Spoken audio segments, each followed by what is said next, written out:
conspiracy theory about like stuff like this. I have a conspiracy theory. Now, I do want to say it is a conspiracy theory. I have no proof, but I can think of plenty of events that have happened in the past where some product or something has become a meme, and I can't help but think it's a plant or something. Like it was started by a company plant. You know Like what? I agree with you. things like the like people making memes about Apple's AirPods, for example, right? How do we know that wasn't started by Apple's You like marketing team? We don't, How do we right? know that the marketing team didn't intentionally design their AirPods to look stupid so that people but not too stupid so that people would complain about them but still end up buying them? Right. Or And like I think that's actually here's a something weirder that goes one. into marketing. Netflix. Two was it 2 years ago? I think it was 2 years ago. Remember that stupid movie?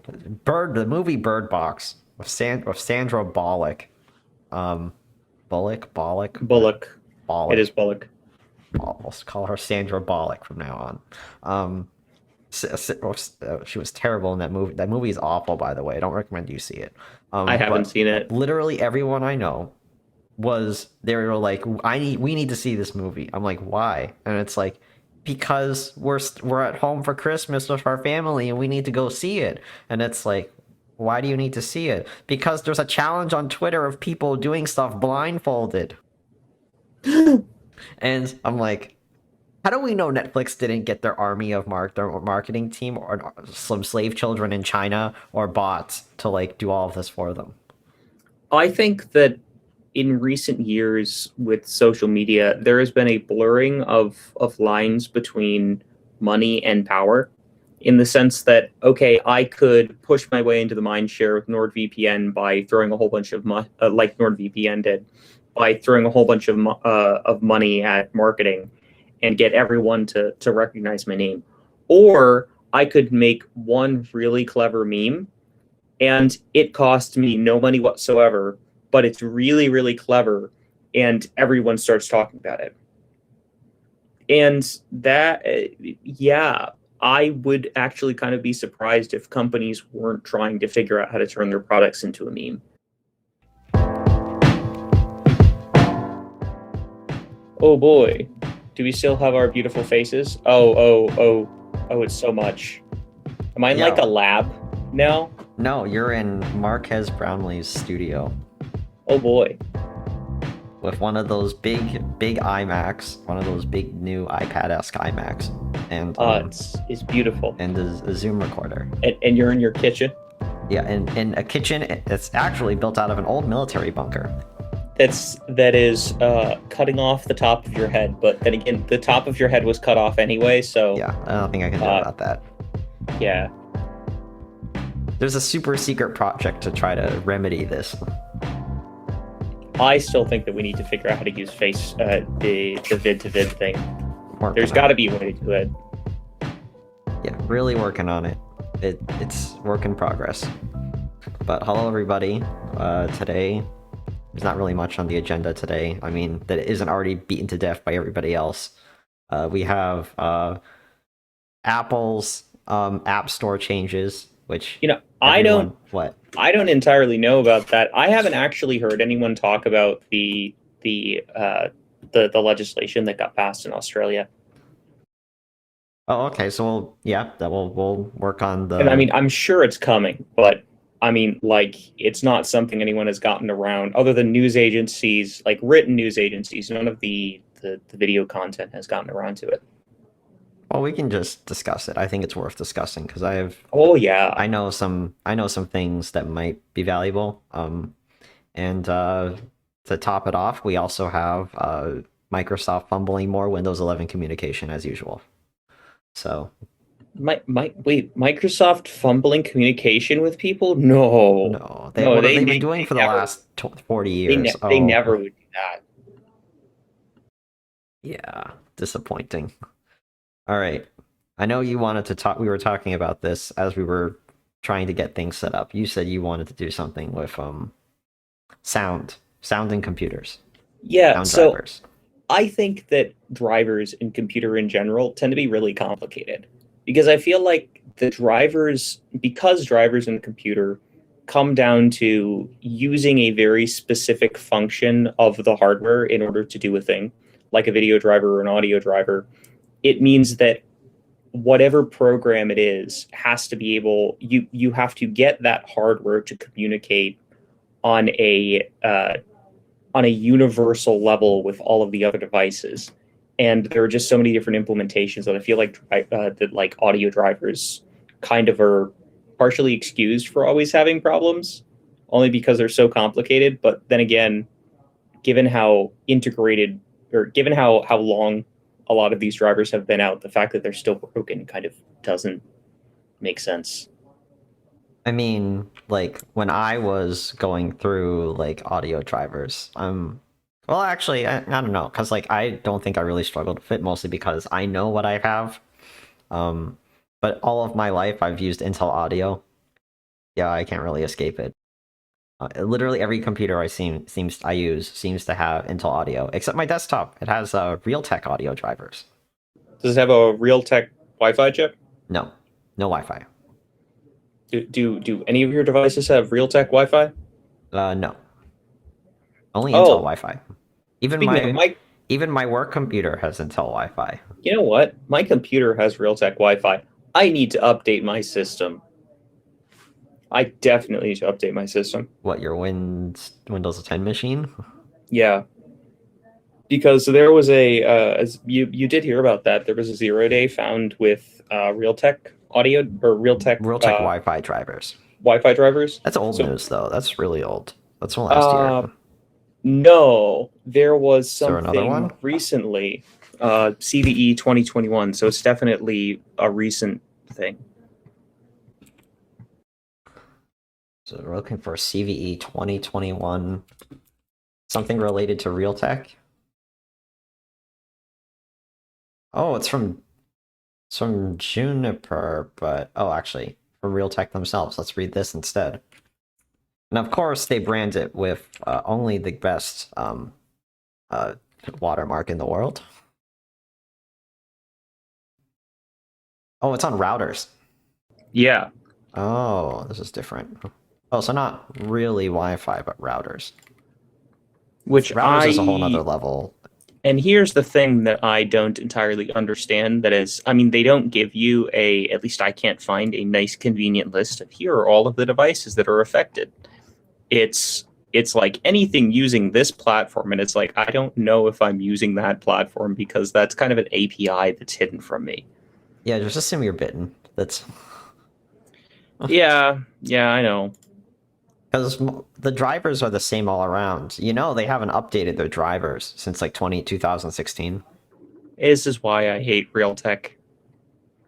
Because I was looking at because you know my desktop uses Realtek audio, and one day Windows Update broke the audio, and I'm like, oh, I guess I have to re-download the drivers again. So I go to Chocolatey and I try to download it, and apparently they're like the Chocolatey script was broken, so you can't actually completely download the drivers.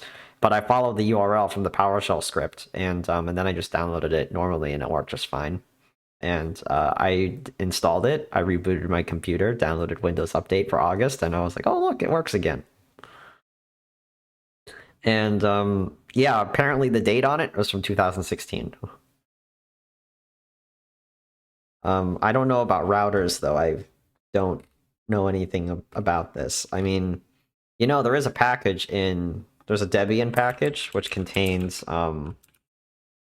package packages Debian.org. There's a package for Realtek firmware. I don't know how recently it got updated. I don't know if it'll be in here though, because it's technically non-free. It is indeed non-free. Let's take a peek. Last updated, it doesn't say anywhere. Oh, yep, 2021, March 2021. So I think it's just routers. Yes. Wait, let's look at the CVE numbers here. Yeah, CVE numbers here are from June. So it seems like it does fit the 90-day window because it's September. Um, UDP server MP tool, multiple buffer overflow vulnerabilities. Can I rant for a second? Like, why in the world do all of these stupid companies, like a lot of these companies, like they don't tell you exactly what went wrong?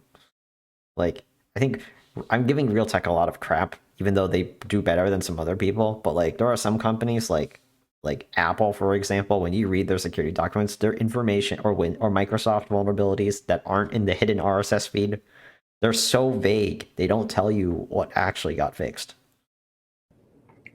Maybe that's more of To a cover their security No, it's feature. not. It's them covering their butts. Else they wouldn't be publishing this. Yeah, but if they're like, "Hey, yeah, here's an exact white paper of how you previously could have exploited our software," I feel like more lay people could get away with exploiting the software, and so it makes sense for them to be kind of vague about it because people in the know understand. Oh yeah, they meant this thing, whereas people not in the know don't have enough information to figure out how to be in the know. But it really doesn't, because companies like Facebook and Google will tell in detail what exactly went wrong and then even show how they fixed it. Like they are not to be held to this. We need to hold them to a higher people to a higher companies to a higher standard. Like how they report this sort of thing. Like this is so incredibly vague that like I couldn't tell you what the heck they're doing. And again, like it says unsafe parsing of UPnP. That's been happening for like years, at least. It's bad that UPnP is even a thing to begin with. Funny story about UPnP. Did you know the original Xboxes were only UPnP? Um,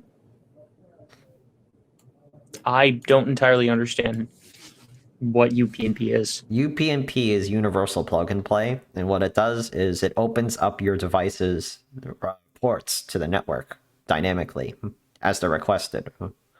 So if a That bad seems actor kind gets of insecure.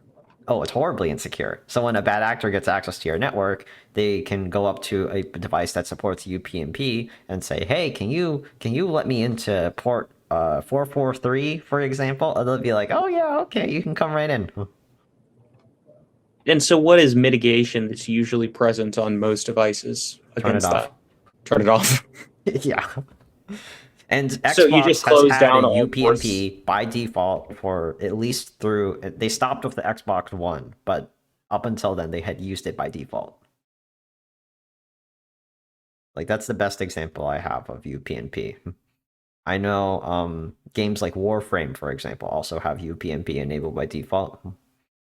So maybe if you're playing a game that enables it, and I think like Civilization also has something similar. So yeah, if you're playing a game with UPnP, please turn it off. Don't use UPnP. It's horrible. Your computer is usually smart enough to figure out the ports anyway without UPnP. The link that I sent you is the technical overview of the exploit, Who is it from? which Is it from? I saw Vo- something from Juniper, right? Voodoo Voodoo. Voodoo. Major vulnerabilities in real tech, blah blah blah. I mean, it looks comprehensive enough to actually explain the vulnerability. Well, Voodoo's Check MIC. Is that mic as in microphone or mic as in some other thing? I think I it's mic as in some other thing. why do they need JavaScript to view it? Never mind. Yeah, the attack. Ooh, details. Typo squatting. Is this the right thing? This looks like it's a different thing. Oh, yeah, clicked on the wrong thing. Whoops. Visiting real tech automated. Blah, blah, blah. February 3rd. Oh, so this is old news. I did hear about this.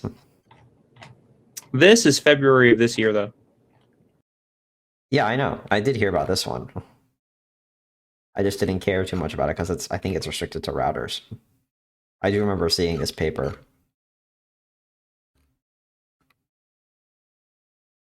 Yeah, basically, middleman. Here's how you can middleman an access point. What fun, right?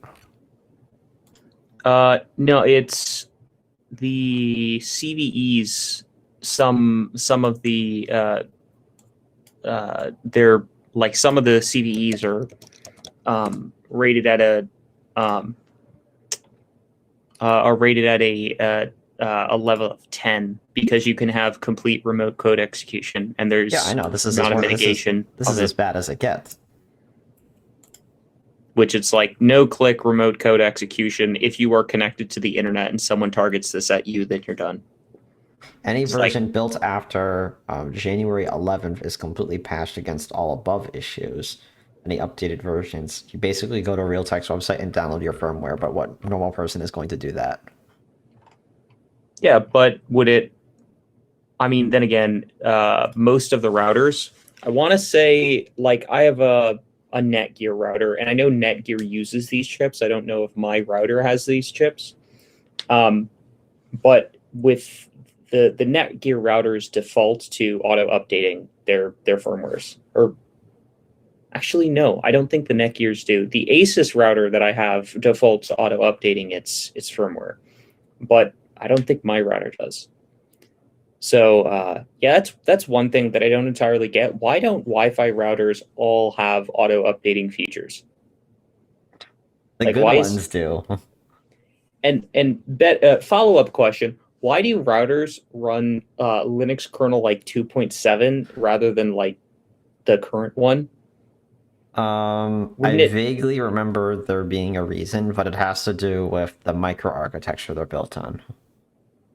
But like, there are some open source router firmwares like Tomato that do Right. use they use 5 or 6 or whatever the current one is, but Five. they stay current 5.10. on they stay current on the current version of Linux, which you would think, oh yeah, the thing that is outward facing to the network, it makes sense that I should be using the most current version of Linux for that with all the security patches and stuff.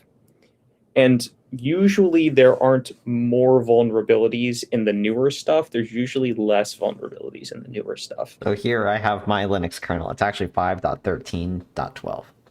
What about Tomato? What is Tomato currently? I don't know, but they probably aren't Let's running the find latest. out. They probably aren't running the latest. They're probably using one of the LTS kernels, like the 5.10. Yeah, but using the LTS kernel is fine for something like this. Yeah, there you go. Which means they probably should be using LTS. What's the current one? The current what? Like The current LTS kernel. I know what it is in it's the Ubuntu. I don't know what it is in Linux. Ubuntu is not representative of the actual LTS Linux kernel. I'd say Debian's more closer. Debian or OpenSUSE is more closer to the LTS Linux kernel, which is like 5.10. Last time I checked. I recently booted up a Debian VM. Yeah, it's 5.10. For giggles, I'm gonna go over to my laptop, which right now is running the Linux distro, which shall not be named, that contains a dragon. 5.10. 5.10.46.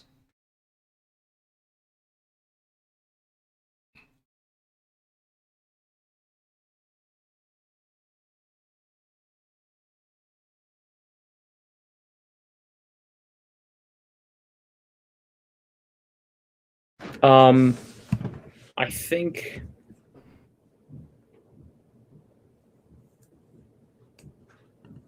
Yeah, that's one of the other things that I don't entirely understand. Do you want me to give you my 2 cents on people Linux kernel versions or whatever they're called? What is your 2 cents? I think that what we really need to do is we need to stop like for normal people, right, we can't afford what happens with Windows or whatever. Windows, I'll throw under the bus the three biggest operating systems in the world: Debian, Windows, and Mac OS, right? we Mm-hmm. we can't afford to be freezing kernels the way they do. We need to stop doing that. You need to just update to the latest one you possibly can. I mean, I do understand rolling updates killing things. And I understand that, but the default that is not the default currently should be first update, and then unless it's like game breaking, then basically you just need to worry about patching the problems. Right, but like there's not really any like really like game breaking updates because like not involving the kernel at least. Like usually like it's always involving like take Windows for example. More problems and updates are caused by print like the print spooler prop security issues or like people not being able to print properly or people not seeing their files properly or in one case of someone I was listening to the other day, his desktop icons disappearing but they come back when you reboot your computer. Okay, that's a weird one. Right? That's not kernel level, right? That's stuff under that's way lower than the kernel. And then Well, like with that's like Mac, it's almost always like stuff that like it seems for me in my experience, it's always stuff they don't seem to actually test.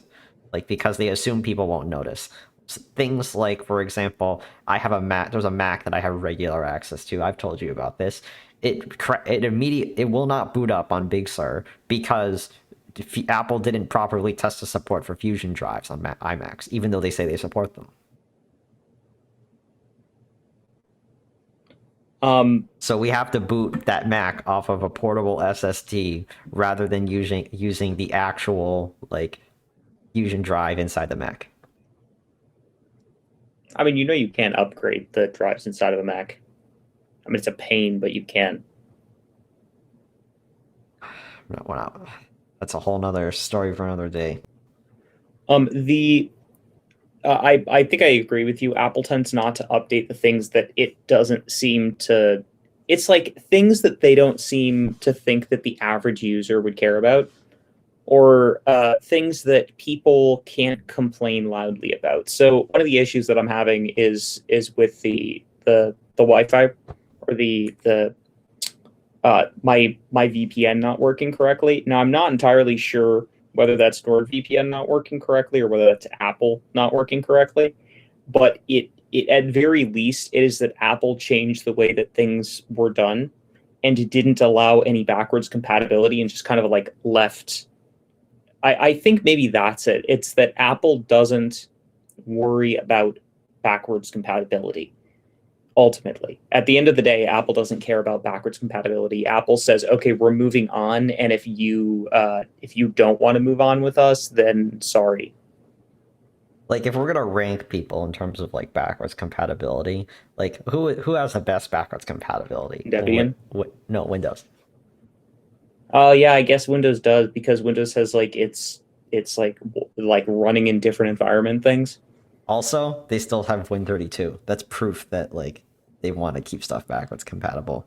I mean, but then again, I've never actually run something for that was designed for an older version of Linux and had it break on a newer version unless it was a driver, I have, which is a kernel but level it's thing. usually related to version software. So like, Python 2 versus the painful transition 5 years ago from Python 2.7 to 3.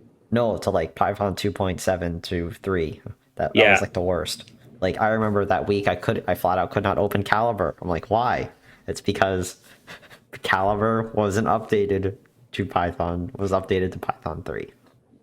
Yeah, because there's like slightly different. I think it's the syntax that they use in Python 3 is different, Right? like ever so slightly. And so you Really, can't yeah. But it does make a difference because I remember I was not able to open Calibre for a day. But thank goodness for Arch Linux because it gave me an update that fixed it the next day. So, Yeah, and I mean, no accounting for scripting languages not supporting updated features because that's like a common thing with most scripting languages that they just break when there are updates. But uh, with the all the time. Like Shell, for example. It's just old because Shell's so old. Or like TypeScript. So I think that that with the VPN, there is a chance that the issue is related to NordVPN not identifying my operating system correctly, because I tried to trace back the system flags, and though I don't understand all of the technical information, the NordVPN was giving out an error code that said uh, like bad version of macOS or whatever, in which case it was looking for it was looking for macOS 11, and I'm not running 11, I'm running 12. In which case the the the devs never said, okay, if 12 then allow, somewhere in their code. It's But they like list probably of didn't. It's not, you know. But what's weird about it is the DMG package from their website actually runs fine. Now it only works with OpenVPN, but the I thought one you that said it only works installs with IKEA2. the one from the App Store only works with IKEV2, Oh. but their DMG package from their website only works with OpenVPN. And it's like, what are you doing? Am I supposed to explain the wills of NordVPN? Is like, don't use a VPN, sir. We're not sponsored, by the way. I need to put that out there. We're Yeah, not if anything, not don't not use them. sponsored. If Yeah. anything, I am vehemently against people using NordVPN in general because I'm sick of being bombarded by YouTube sponsors about them. Their app is proprietary. The fact that they have really misleading marketing and the constantly changing timer and I prices on their website. I used to like NordVPN more. I think I've kind of moved away from it a little bit, given that they've come out with like password managers and stuff. And it's like, no, your VPN should not have access to your passwords. Sorry. It's like I don't think that's like that's the right approach to have because like there is something to be said for all-in-one services. I just don't like them because they have a really misleading marketing, like super misleading marketing. what's the misleading bits of their If marketing? you go to their webpage and I'll if you go to their webpage, they have like a bar that shows like scrolling prices, and they'll be like, buy this now, it's only for the next 3 days, but like they just change the timer when you like change your IP address or whatever. Like, and then they change the price they give you. It's incredibly misleading. And then like also the fact that they say this will make you like my favorite phrase whenever I see it on a website. We use military grade encryption. I don't know if they say that anymore. I Um, but I okay, really hate it when so websites say that. Like it does. I've I have a little countdown timer that says I have 10 more hours to get this deal. Yeah, I wonder what happens if I wait the 10 hours. Will they actually give me a worse price? I don't know, but it's basically a lie. Like this is the No, it is a lie. I mean it's marketing, yeah. but I don't like the practice either. Um, I can understand why it's like clickbait. It's it's like no one likes, well, most people don't like using, most reputable people don't like using clickbait, but people end up using clickbait because it's really effective. But And then why are there VPN services that don't have to resort to doing stuff like this and have been around for just as long? because NordVPN is really, really big, No, it's and because they paid more. They put more money in their marketing team than actually making a reliable service that is. yeah, but as a It makes result of it, okay. Let they're me correct myself. It makes me less liable to trust them when it seems like they put more effort into marketing than they do their actual stuff. yeah, but one of the things the thing for the argument for a company like PIA or NordVPN is that they have a lot of servers, and it makes it they have a lot of servers that are changed frequently, and it makes it really hard for websites that blacklist IPs to figure out what servers are owned by VPNs. Then why not Now, use like something like PIA then, which has a better overall reputation and is less money? That's uh, that's that's the big one. Less money too, and has better reputation than NordVPN does. Like PIA has done a lot of shady stuff in the past. I really don't want to dismiss that, but at least they're not as misleading as freaking NordVPN to have like the countdown timers on their website or whatever. well, I mean, to be fair, if you go to PIA's website, they still say, "Oh, look, it usually costs like $1 billion to buy our service, but special deal for you, you get a discount." The only difference is that NordVPN added A timer. a timer function. That well, the timer alone makes all the difference, in my opinion. What are the other shady? VPN Express VPN. That's another one I know. Oh yeah. Although the only comment I have to make about ExpressVPN is they're the only VPN I can guarantee that actually works in China. I'm not quite sure why everyone else hasn't figured it out yet, but they're the only ones who figured it out.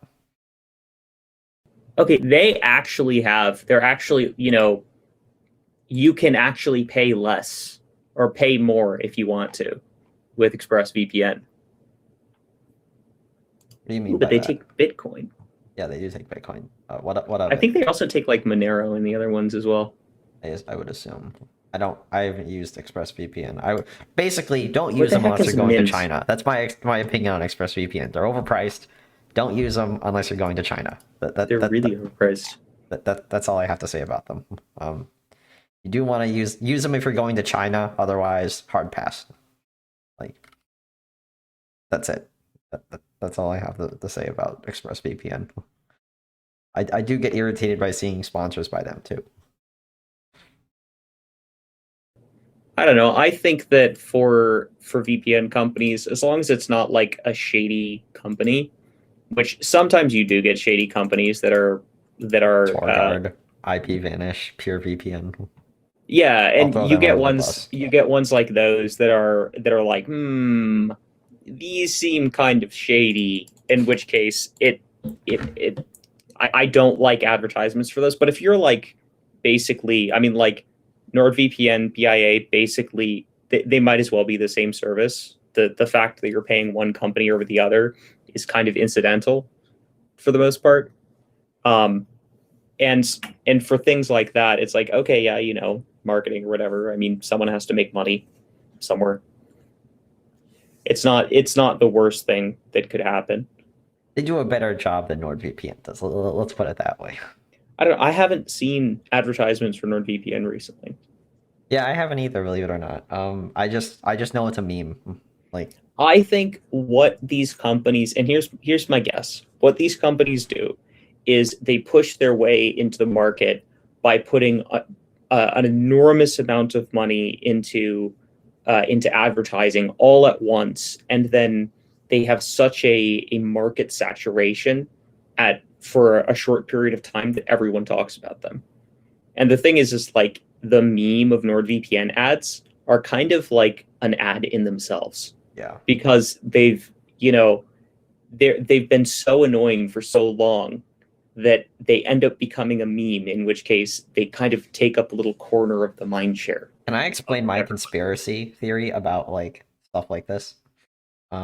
I have a conspiracy theory. Now, I do want to say it is a conspiracy theory. I have no proof, but I can think of plenty of events that have happened in the past where some product or something has become a meme, and I can't help but think it's a plant or something.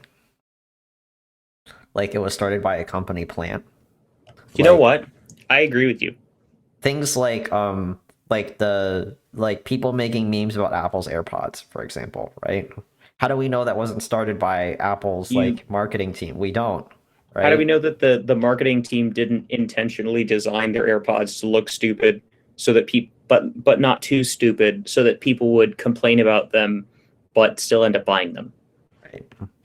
Or And I like think I think that's actually here's a something weirder that goes one. into marketing. Netflix. Two was it 2 years ago? I think it was 2 years ago. Remember that stupid movie, the movie Bird Box with Sandra Bullock. Um, Bullock, Bullock. It Bullock. is Bullock. I'll call her Sandra Bullock from now on. She was terrible in that movie. That movie is awful, by the way. I don't recommend you see it. I haven't But seen it. literally everyone I know they were like, we need to see this movie. I'm like, why? And it's like, because we're at home for Christmas with our family and we need to go see it. And it's like, why do you need to see it? Because there's a challenge on Twitter of people doing stuff blindfolded. And I'm like, how do we know Netflix didn't get their army of their marketing team or some slave children in China or bots to like do all of this for them? I think that in recent years with social media, there has been a blurring of lines between money and power, in the sense that, okay, I could push my way into the mind share with NordVPN by throwing a whole bunch of like NordVPN did, by throwing a whole bunch of money at marketing and get everyone to recognize my name. Or I could make one really clever meme and it costs me no money whatsoever, but it's really, really clever and everyone starts talking about it.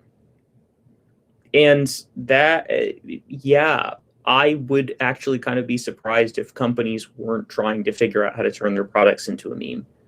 Like, I mean, who's to say that, like, I don't know, the Apple stand being $1,000. That could have been a Did marketing they play. actually? Yeah, that literally could have been a marketing play, because I mean, like, how could Apple, with a straight face, honestly plan on selling their stand for $1,000 and think, okay, yeah, nobody's going to worry about this. It's just, it's $1,000. Just, like, you can't say that with a straight face.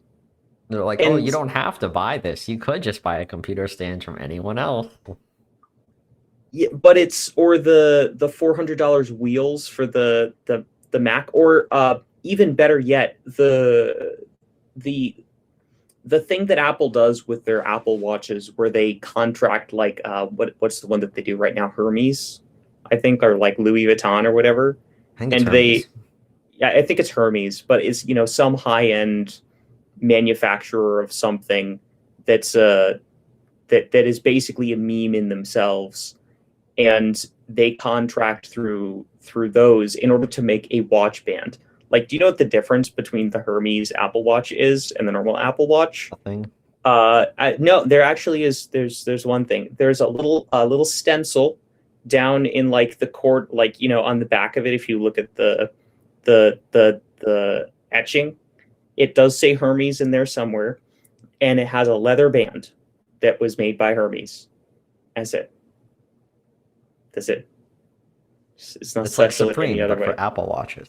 Yeah, it's like Supreme, but for Apple Watches. And Got it. Supreme is a company that's based on being a meme of itself.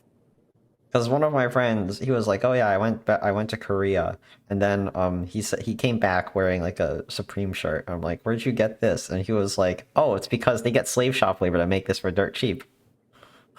Well, yeah, I take I could get, I could go to Staples right now, and I could pick up some of that printer paper that allows you to, like, iron on images onto your clothing. Oh yeah, yeah. So, yeah, I could print out the Supreme logo, which I can find an SVG file of it online, make it as big as I want.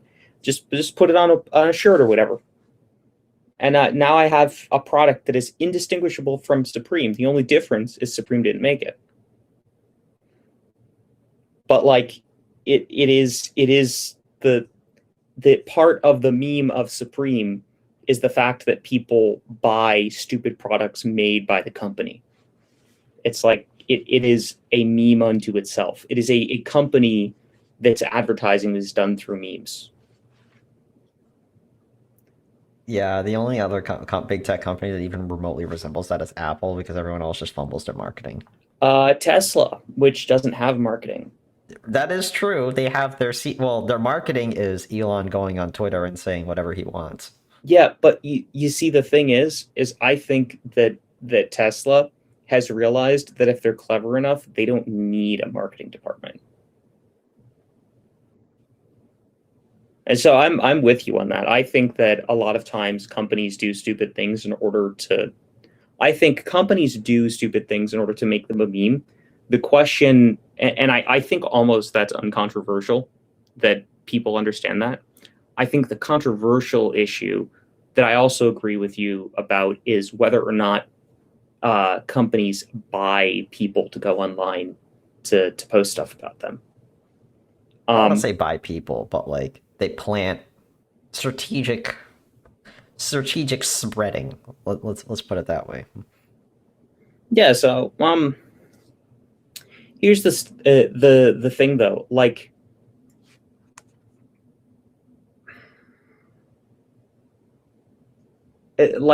how would you implement that if you were, like, the CEO of a company, or, like, in charge of marketing? Oh yeah, we want to market our product. Well, one, we need a clever post. Well, okay, we can come up with that. And two, we need people to upvote it in order to start it off, in order to push people in the right direction. Well, what do you do? How do you get that traction? Use this. Just go to India maybe and get the same people who are in the call centers and tell them, hey, instead of going to the call centers, you can just film dumb videos of white people doing things online. Yeah, but I'm saying that, like, I don't know if Twitter was, if there were like thousands of people that were getting paid by Apple essentially to upvote stuff, don't you think we would have heard about it by now? No, because the way people hear about it is through social platforms, which perpetuate all of this. I think that's a little conspiratorial. That Yeah, that no, is. that's what I'm saying. That's where the real conspiracy is, right? That this is all happening and social platforms are just hiding it. They know what's happening, right? You know, there's this really hilarious, The Onion of all places. They did a hilarious TED talk from like 2015, 2014, somewhere around then. And then the guy just gets up on a stage and he's just like, social media is not a place for any original thought whatsoever. All we did is, oh, we go to Cheetos and Cheetos asks us, oh, we want you to make us more popular. We need more customers. And what did we do? We made them a Facebook page. Now, could some normal teenager do this? Yeah, they could.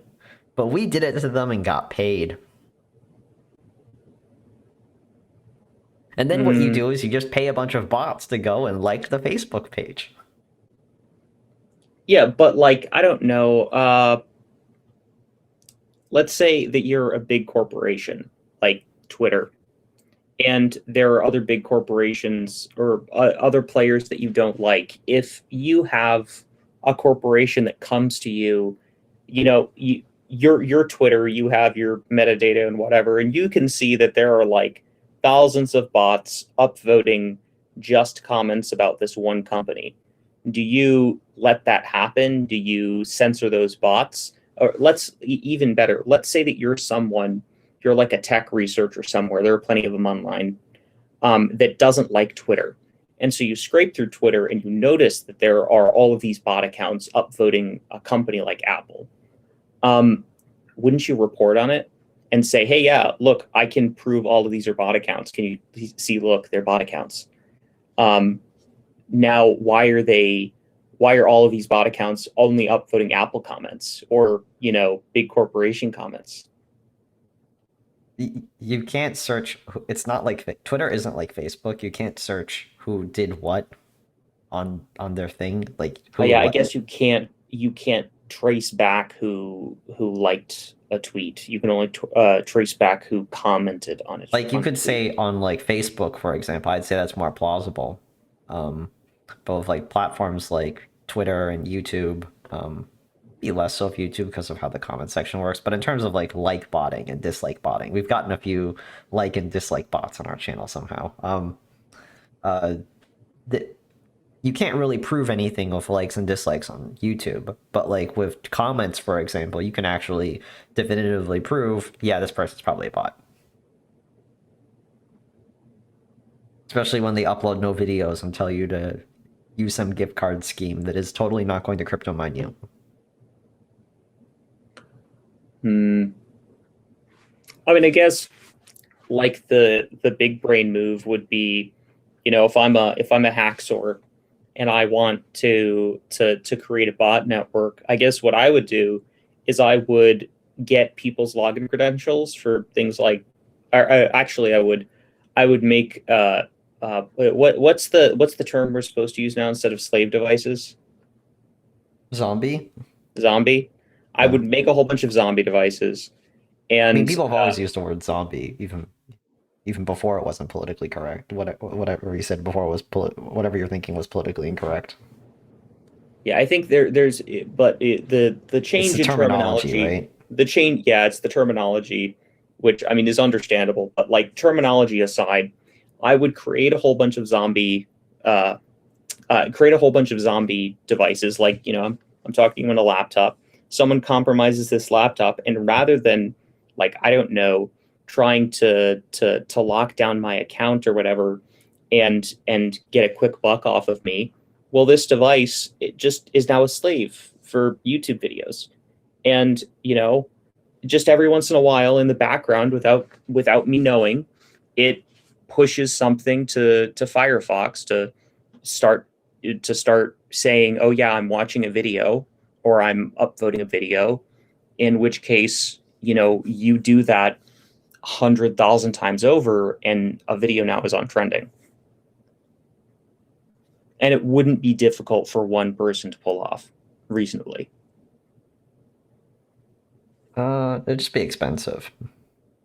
I mean, it wouldn't even be that expensive with like Well, a to lot of auto the do that, I botnets. think you need Google's API No, I'm or not some saying link. using an API. What I'm saying is, in Firefox, I could tell someone's computer to open a Firefox instance Oh, the just view for, bot. yeah, to viewbot Oh, and then okay. upvote. No, that's And fair. that's, I mean, and with Twitter, it's even easier because I don't actually have to like say that I'm streaming the content. All I have to do is go straight to the link that is the upvote button, and all you have is one package that gets sent out, and that's it. Hmm. And so it would be really, really hard to notice that on a network, especially if someone uses Twitter. Yeah. My only comment on this is we are just spitballing what Yeah, could. we're entirely. This is whole. We what we need? We need a conspiratory banner. They can just like scroll across the bottom of the Mm, page that says that, mm. we're just spitballing. Please don't sue us. I mean, no one's here anyway. It Yeah, doesn't but matter. But I like your thinking. Just get some stream pop-ups. it'd be really interesting um to to do something kind of like actually to test this social engineering, to like, I don't know, come up with like get like a stock, like buy a stock image or something that's a sappy story that was very easy to check. People could like verify, oh yeah, this is a stock image. Come up with like a sappy comment for it, and then post it on Reddit, and like, I don't know, pay to get 1 gold or something, and see if we can get people to upvote it. Hmm. So let me do, I'm trying to do the lot. I'm trying to do the logic here.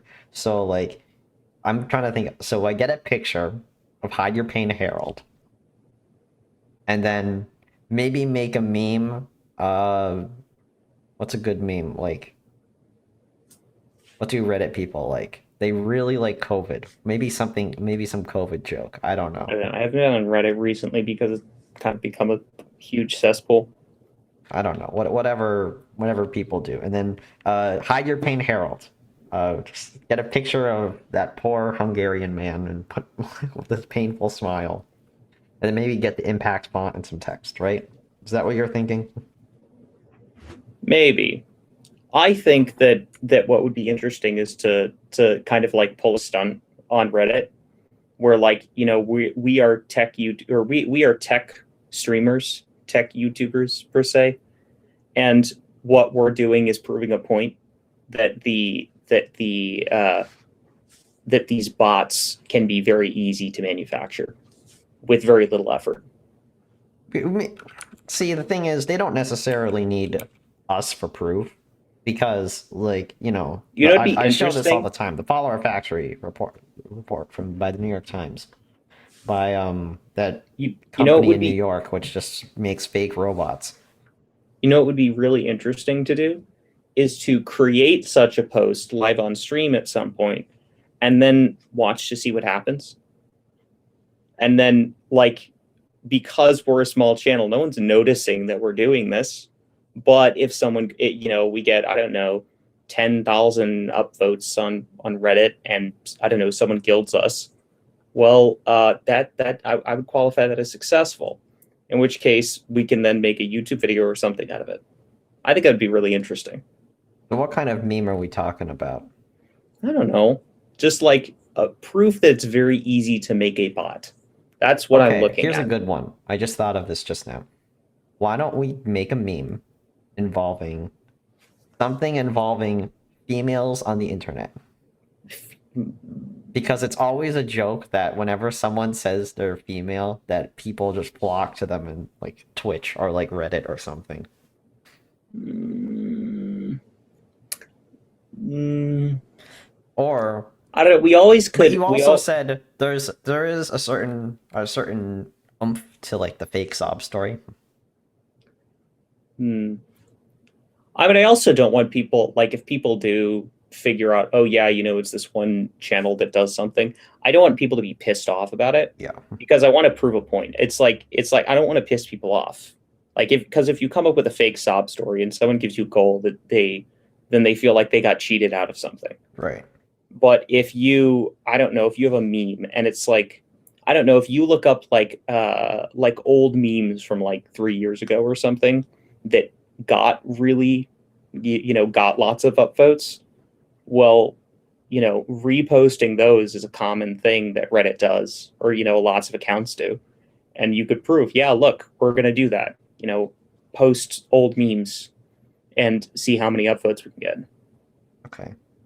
We'll do this in a month. I will add r/memes or something to my. I what do so you're thinking we should do memes? Keep it innocent, Yeah, no I sob feel like stories. memes are innocent enough that no one's gonna get pissed off at us for doing it. Okay, because it's like like you stole my meme, but you could argue the way we're gonna use it is fair use. I mean, Let's see. like, I don't, I can you steal memes? No, Is that even a thing?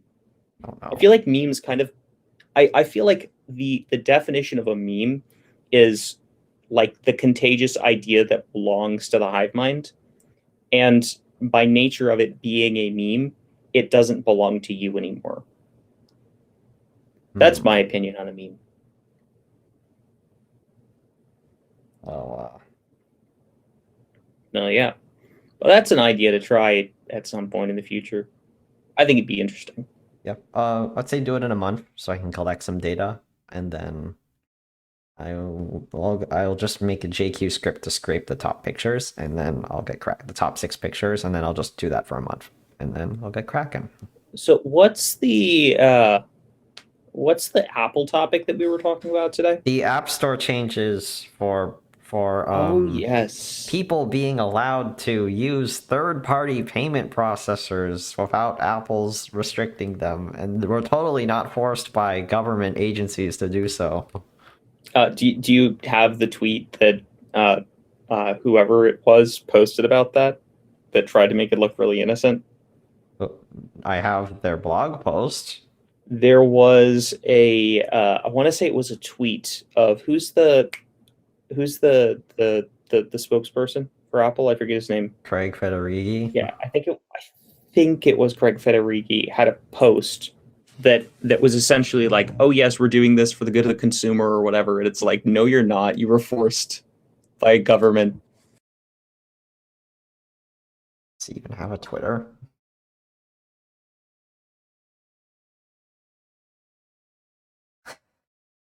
Does Craig Federighi have a Twitter?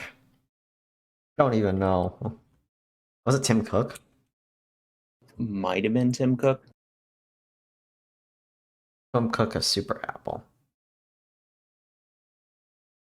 Honey, at Craig Federighi is not Craig Federighi, it's just some guy.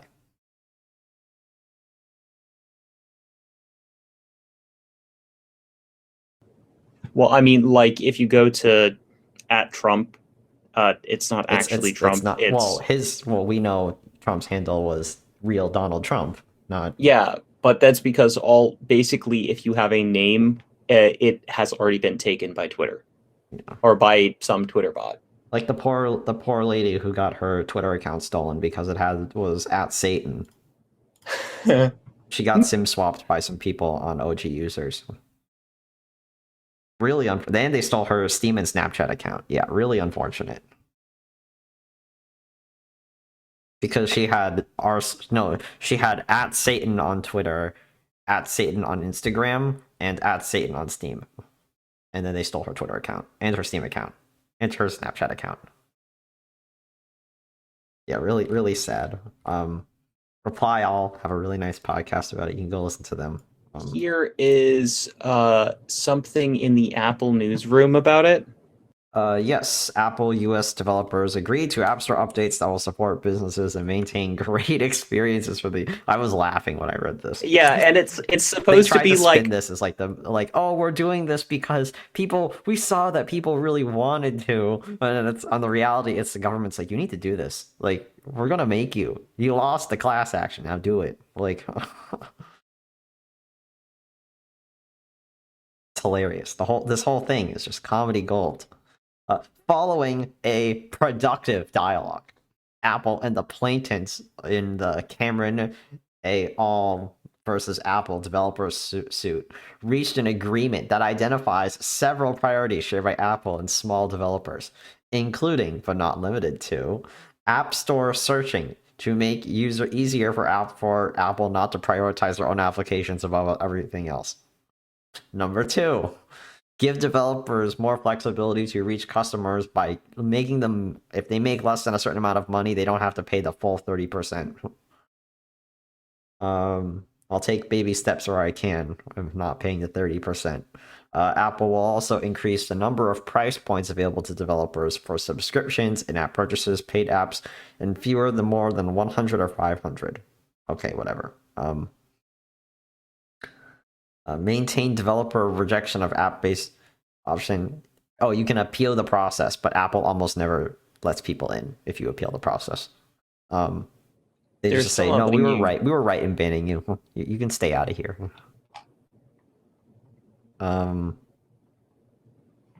Yeah. Transparency report about the App Store and something $1 million. $1 million, which will just cause the middle person to lose more money. Wow, what a good thing. Thank you, Apple. I had no idea. Apple will also establish a fund to assist small U.S. developers. Wasn't this a requirement?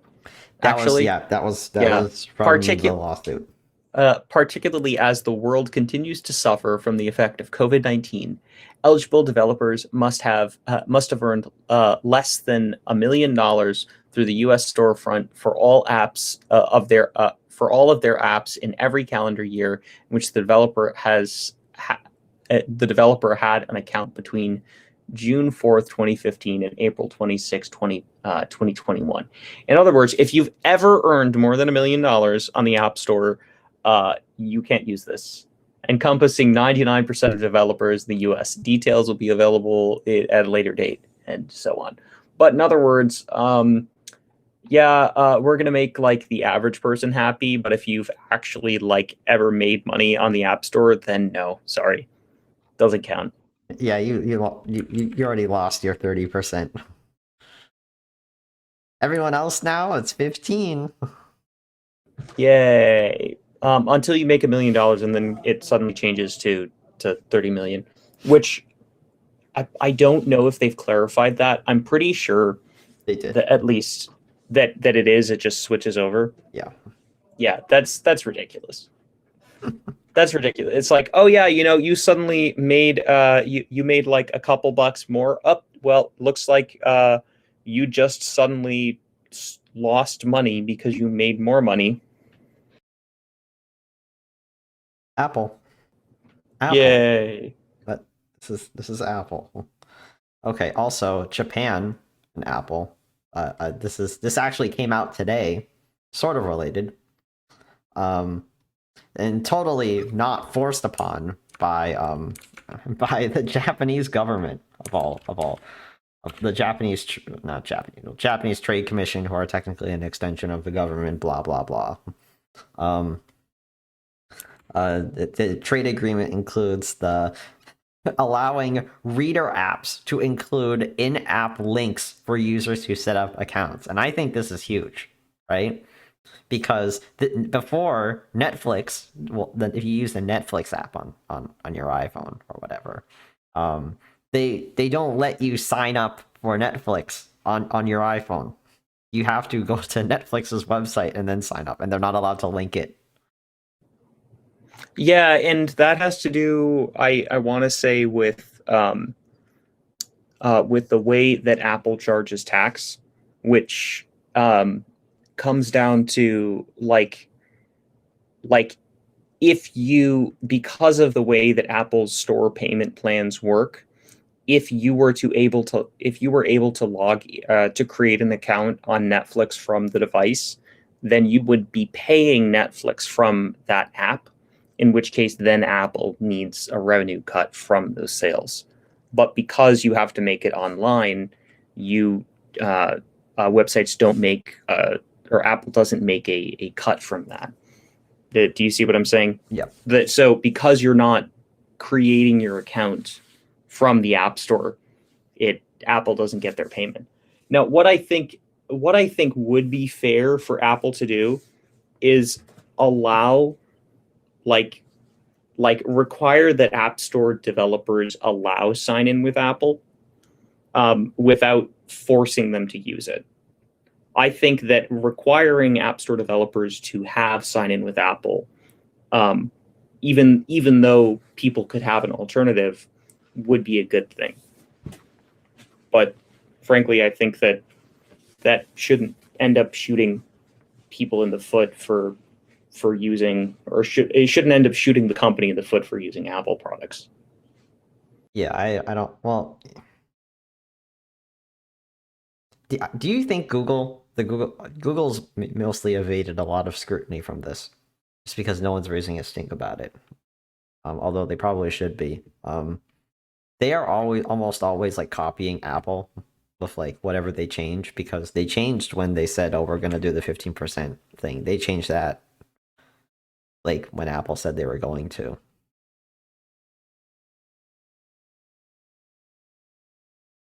I think that the thing with Google is, I guess the main difference with Google is you have a way out. You can choose to jailbreak your device and run a different operating system and not use Google Play Store and not have to deal with Google's restriction. But the problem with Apple products is you buy your phone and then you're locked into the Apple ecosystem, and there's not really a viable alternative to it. Like running an alternative OS on an Android device is considered a feature of Android devices. It's not like you're not jailbreaking your Android device; you're running a different operating system.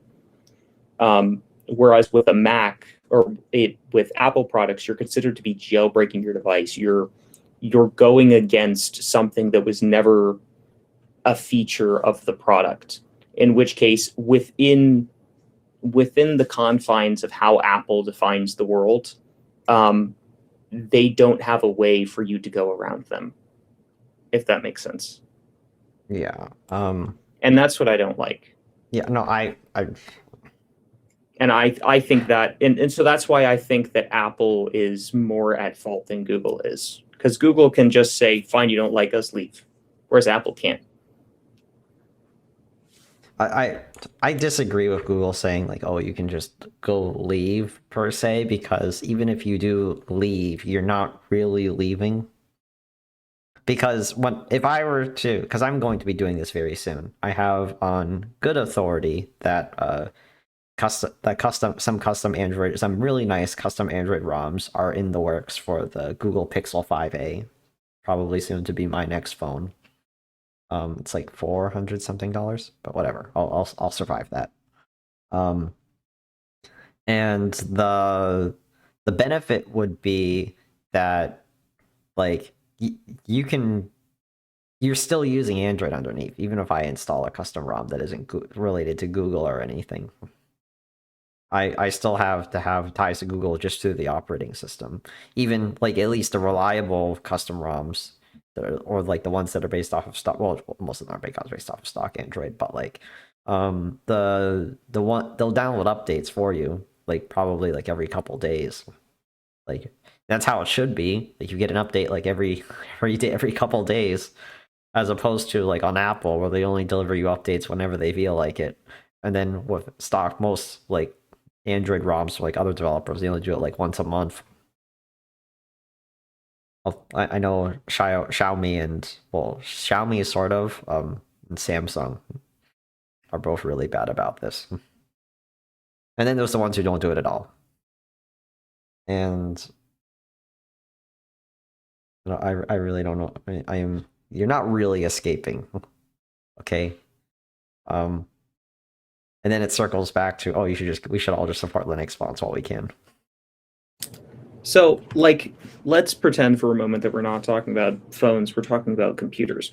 What if Apple said, okay, I mean, even Windows doesn't do it. You can't, like, I guess the only operating system that restricts you the only laptop operating system that restricts you solely to their store platform is Chrome OS or Windows S, and they're both largely considered to be I'd say just like in. Chrome OS because I Windows S mean, mode has a hidden yeah, way you of, can turn it into yeah, Windows Home Edition or whatever, right. but like Chrome OS is the only one that that like only allows you to download apps from their store, but it's also largely considered to be kind of sort of not really a desktop operating system. And so if we're looking at actual full-fledged desktop operating systems like Linux and Mac and Windows, everyone has, like, the default is sideloading. Like the App Store or the Mac App Store on Apple products is dead. Like, you can buy apps through the Mac App Store, but the default is to not be able to buy apps through the Mac App Store. Like, if you're downloading something, you go to the website still and you download the DMG file. You don't download it from the App Store, because even with something like DaVinci Resolve, the version that's on the Mac App Store is actually an inferior app to the one that they have through the website. There's like features that they haven't implemented on the one through the App Store, and I can't remember exactly why, but it's it There's is App Store related restrictions. yeah, because of App Store related restrictions. And if we apply that same model to phones, well, why are we okay with phones being an inferior product to uh, laptops or to desktop operating systems? I can't actually understand why. Why does my phone have to be locked down? I don't get why it has to be locked down. The lesson here is if you want freedom, go use a custom ROM. Don't use Android or iPhone. Oh, But I mean, even if you use a custom ROM, your hardware on your phone is still locked down. no. Um, Sort of. So, like, if, as you've said before, if you restore the operating system on your Android device, it restores to the factory OS, right? Unless you use like Magisk or something to change that. Or in the case of like something like Graphene OS and Calyx OS, they rewrite the secure boot keys to redirect only to the ROM and not to the stock OS. Which is how Graphene OS and Calyx OS are able to achieve secure boot where other Android ROMs can't. Because if you Which, install Lineage OS, for example, and you just on like let's say I install Lineage OS on OnePlus GT, and I wipe the device, it erases Lineage OS and just puts stock Oxygen OS back on. and I think this might be, I think this ropes into the next topic that we're talking about with Australia's recently passed legislation. Mm-hmm. That Australia recently passed a legislation that says that basically, if you are selling a device in Australia, you as the developer are required to comply with court ordered subpoenas to gain access to user devices. That goes so far as to say the individuals working inside of the company individually can be targeted by government agencies to create backdoors in certain people's devices, and it going around the corporation that houses those Oh, individuals. do you want to know what's even funnier too? Yeah, They say you can hack people. You're allowed to hack people. The government is allowed to hack you if they believe you are violating their rules. yeah, they're allowed to do whatever they want if they have a Now, subpoena. I do want to let me be transparent and say now the United States, for example, will do this anyway, even if there isn't a law about it. Well, probably because there isn't a law explicitly forbidding it. Um, This case, it's different because it's a law that's explicitly allowing it. Well, I think the difference is, I mean, like, there's nothing we can do about governments hacking people. I mean, that's been going on and is going to continue going on regardless of what we do about it. But when it comes to corporations having to be complicit in the process, that it to be legally required to be complicit in the process, that is different. So what this law is saying is that corporation like Apple, if the government says, hey, yeah, we want to see what's inside of that person's phone, and Apple says, okay, yeah, here's their iCloud data, it's all encrypted, they go, no, we want that unencrypted. And now Apple is required to make a backdoor of some variety that de-encrypts the information that I've stored there. That's what this is saying. That Apple now, like Apple working in Australia, would legally have to uh, to to to to do whatever the court ordered them to do, and couldn't say sorry, we can't do that, because sorry, we can't do that means that they need to then figure out how to do that, as opposed to just using that as a cover. Um, and so when that goes into and the crossover with Android devices that I was thinking of is the with Android devices, what that means is that if you have an Android device, the manufacturer of the device now need, or even possibly Google as one of the devs in the kernel, like the maintainer of the Android kernel needs to be able to create some kind of a backdoor in their device that allows the the information to be unencrypted. Because like Apple products are one thing; they're all owned by the same corporation that basically already has the keys anyway. But Android devices largely Oh, aren't. okay. No, that's not true. It's not been true for 10 years. What, for Apple devices already having all the keys? No, and for both Android phones and iPhones, it's not true. They've had that for they've been. What do you mean? And what do you mean by having keys? You mean for pins or for like cloud? I mean, effectively, like if Apple wanted to push an update that de-encrypted my phone, they could do that. Like they have the ability to push an update to my device right now if they wanted to. Mm-hmm. Like if I go to the App Store, or if I go to the Apple Store and they plug a cable into my phone, and I have to put in my pin in order to unlock it. The fact that I have to put in my pin is largely a show, because they could do whatever it is that they wanted to do regardless of me putting in my pin. No, they can't. If you read, I'm gonna forever bring this up, the Apple Security White Paper, the keys are stored on your device. You're just voluntarily agreeing to enter your PIN. It's not for show. That's different. That's PIN disclosure. That's out of the threat model of how full disk encryption works, right? Full disk encryption, it's different. Full disk encryption ideally is to stop you from getting your data lost when you lose your phone or something, right? Um, but like if someone beats you over the head with a wrench, drugs you, hits you a couple more times with the wrench and says, "Give me your passcode, your PIN code," and you give it to them, that's out of the threat model of disk encryption. It's not their responsibility. Yes, but like Apple could essentially, if they wanted to, push an update to my phone that holds my device hostage per se. Like assuming let's say that your the pin on your device is absolute and even Apple can't get around it. Well, what Apple could do is they could still push an update to my device that is going to update anyway because Apple told it to update. And they could hold my device hostage until I decided to put in my PIN and unlock it, in which case they then have full access to it if they want. Because essentially, Apple is a root user. Well, I mean, not essentially, they by definition are a root user on my device. I am not the root user. They are the root user. But don't And you think this so is a problem that really is just an Apple problem? Because even on like insecure Android OSs, like Samsung's OS, for example, right? when you turn off, I hate this. This is one of the reasons I hate Apple.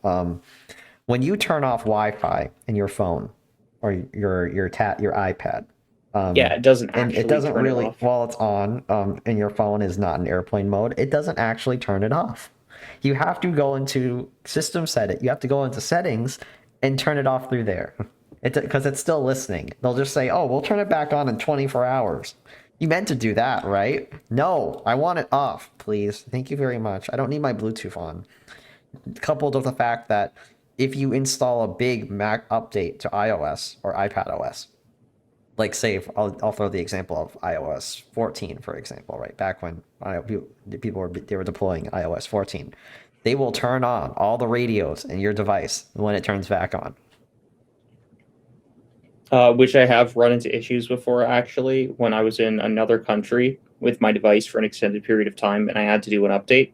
Had it in airplane mode, did an update, and It turned on all the radios. yeah, and it turned on all the radios. And basically, as soon as my phone connects to the network, I now have to pay the company money Because you did it on because an it's like, airplane. oh, it's roaming. It's roaming. It's like, no, it's not roaming, but okay. Yeah. And but if on a on like a even like something as terrible as a Samsung phone or an LG phone, if when they made smartphones, I know they stopped, but um, when you turn off Wi-Fi in the Android notifications menu, it actually turns off, even if you download updates and stuff. Wow, what a novel concept, right? Same is true of Bluetooth or airplane mode, and even if you install updates too. Yeah, but theoretically, what I'm the thing with this legislation is it doesn't just apply to Apple. I mean, it very strongly Because I applies do to want let Apple. me because I do want to dispel some what is said versus what happens in action. This is an example of, I think what happened, for those who aren't familiar, Australia passed a telecommunications bill in 2018, and the telecommunications bill was also it was basically outlaws any form of end-to-end encryption. But I know for a fact, someone who is Australian based, if you go to, I don't know, let's say, what's an Australian website? TroyHunt.com. He's a Microsoft employee who runs Have I Been Pwned.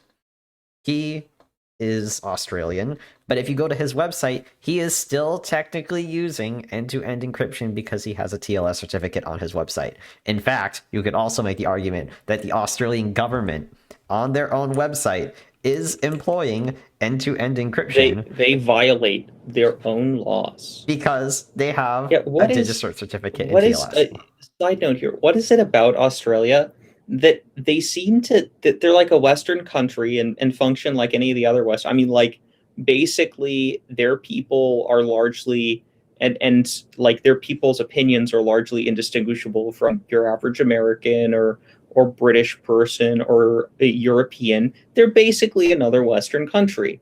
But then we move to their government and it's like their government seems to like it's it's like it's like their government just kind of ignores whatever it is that the standing advice is. So all the security experts are going, nope, outlawing end-to-end encryption would be a really bad idea. And Australia's like, yeah, but what if we did it anyway? Like, why does Australia do that? Like, Well, Australia has a reputation of the government at least has both parties of their government have had a very strong reputation in getting rid of things that they feel violates national interests. There was a woman who reported on some corruption cases in the Australian government, and they barged into her home and confiscated all of her computers while she was at work. yeah, it's almost like your average Australian is just like, you know, normal normal Western country citizen, and the government is like attempting to aspire to be like a communist regime, but can't actually manage to do it. That's almost what it feels like. It's like it. I mean, for example, like their internet. the apparently Australia has like some of the worst internet of any developed country because they're like, oh yeah, we're going to do that. We're going to create a state sponsored uh, internet corporation, but and they went far enough to say that, but then they're like, okay, yeah, but okay, good job. We passed legislation. Now we're going to hand it over to this one company that's going to mess it up for everyone, and we're going to just agree with what it is that they said. And it's like, why would you do that, Australia? Like, I mean, okay, cool. You passed the bill. Now you have a job. You didn't finish there. There's the next step that you have to do. How am I supposed to explain what goes on in government's heads? Well, we'll never really know at the end of the I don't day. know, and neither one of us is And Australian, so yeah, but I do know I have heard some talks from people who are involved with this sort of thing and have spoken about it. I think I forget his name is Paul Ashley. This was this interview he did on the Michael Bazel's The Privacy and Security in OSINT show 3 years ago.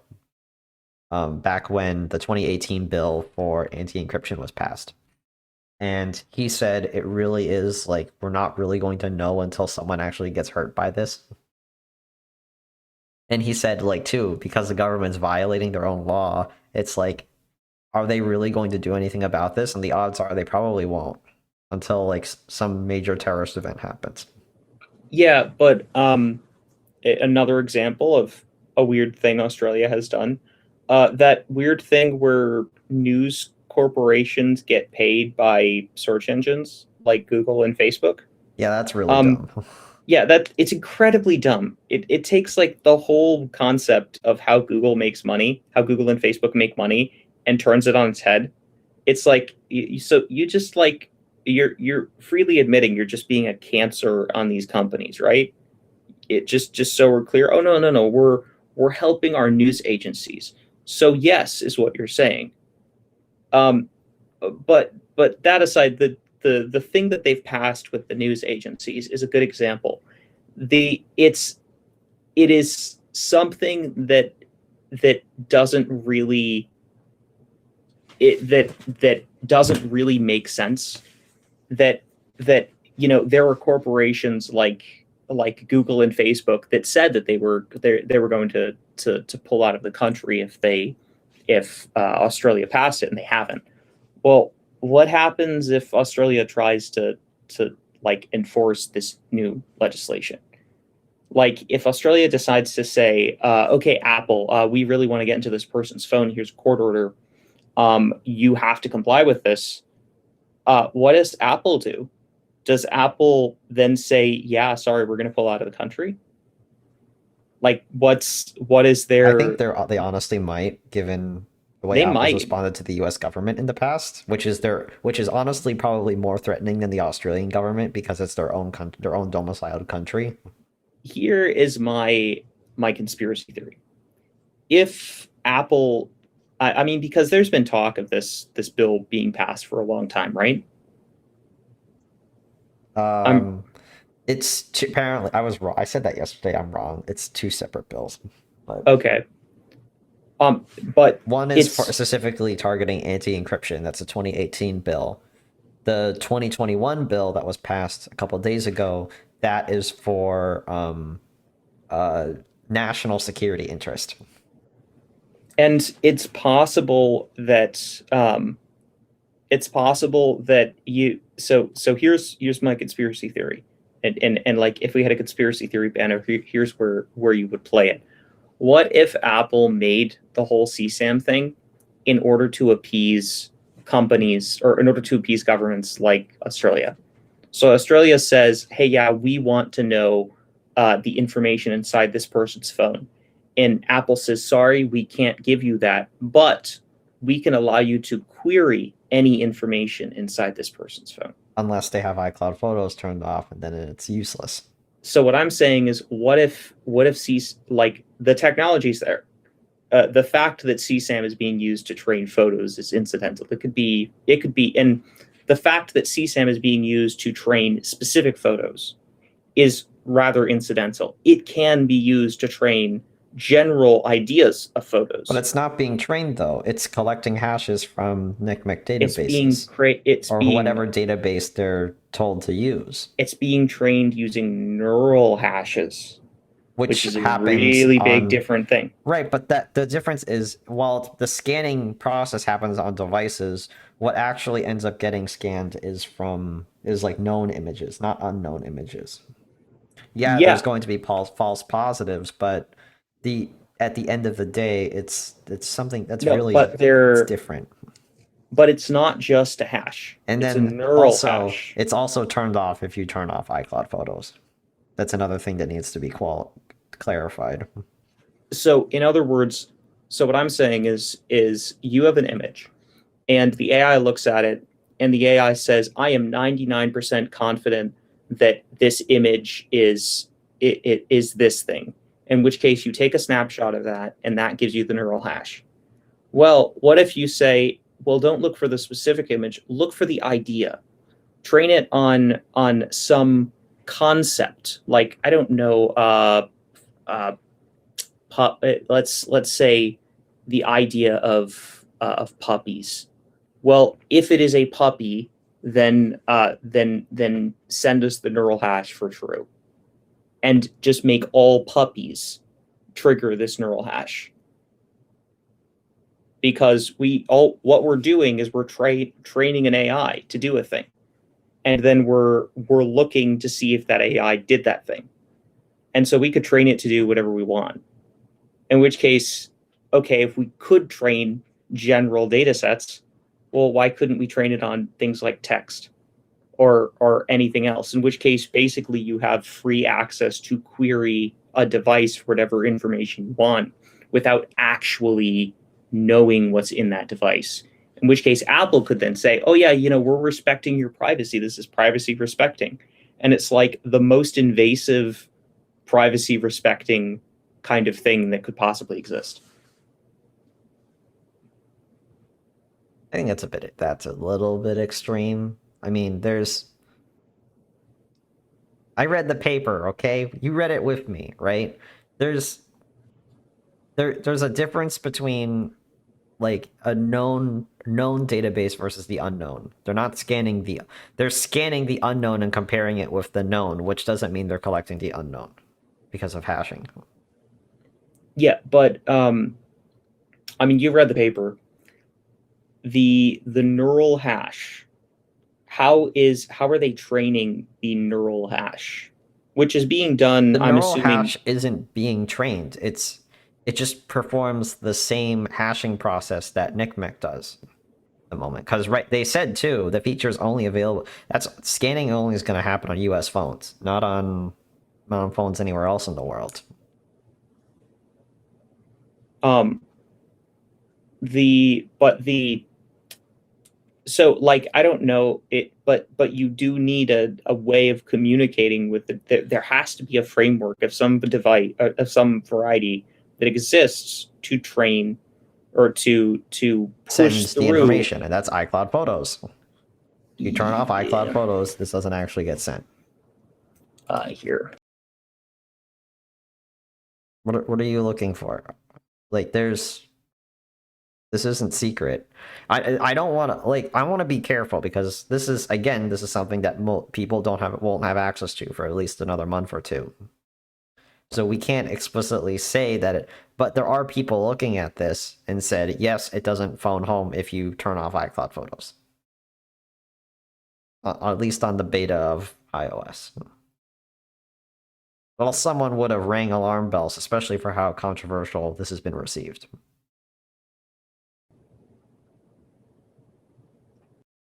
Um,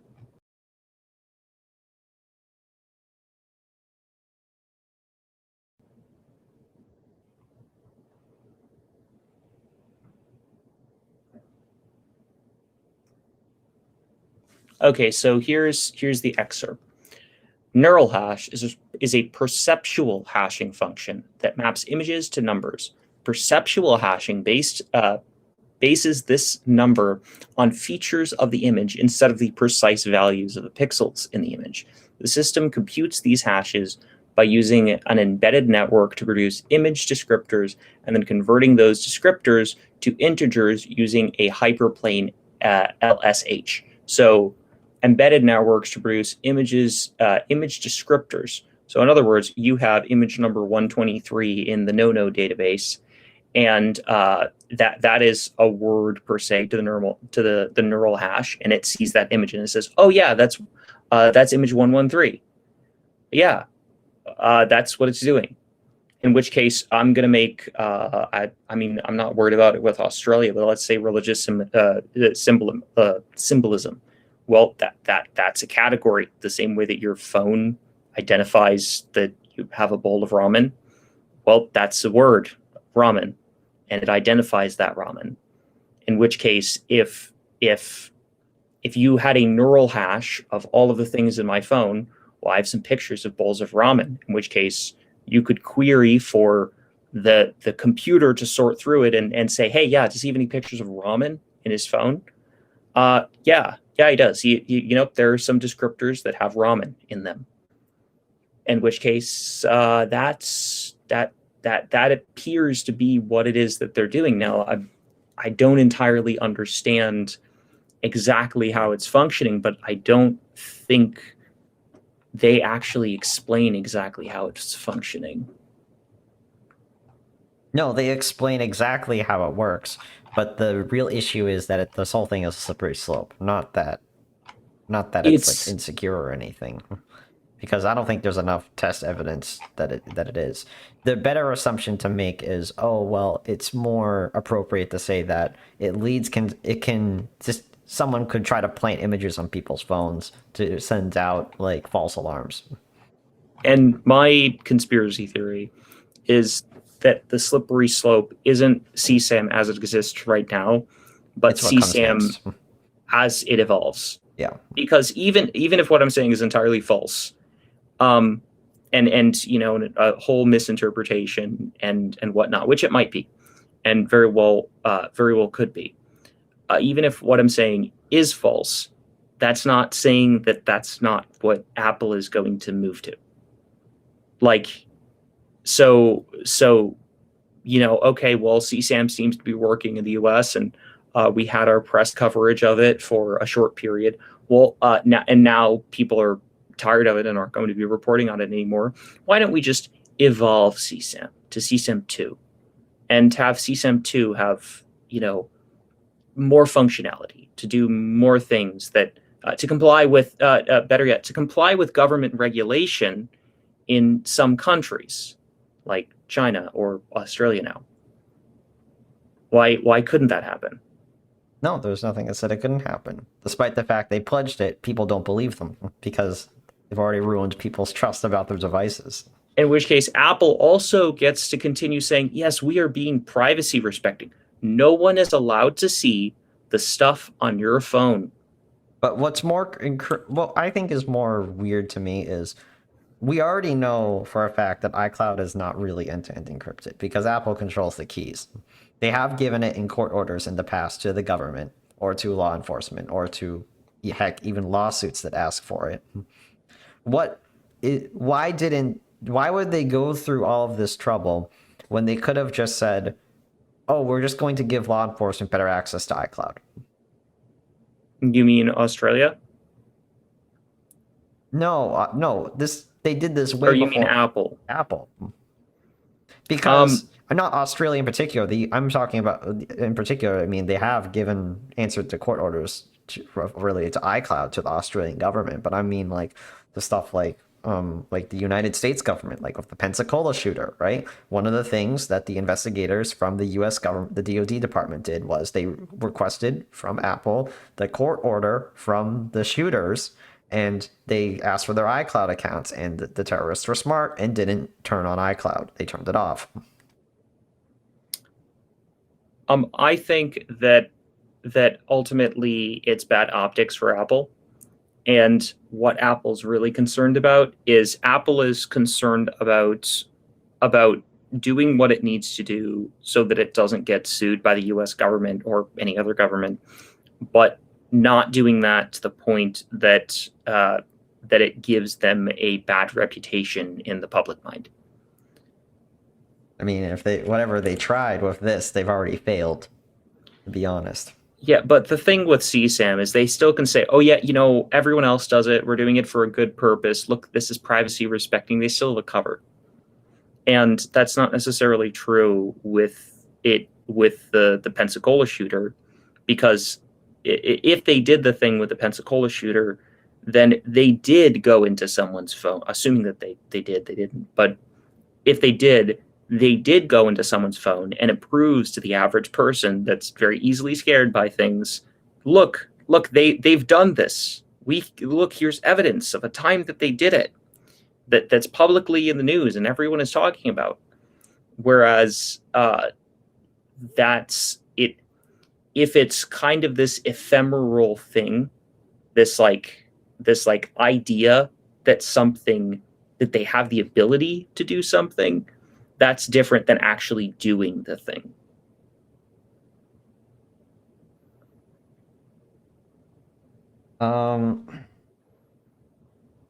Okay. I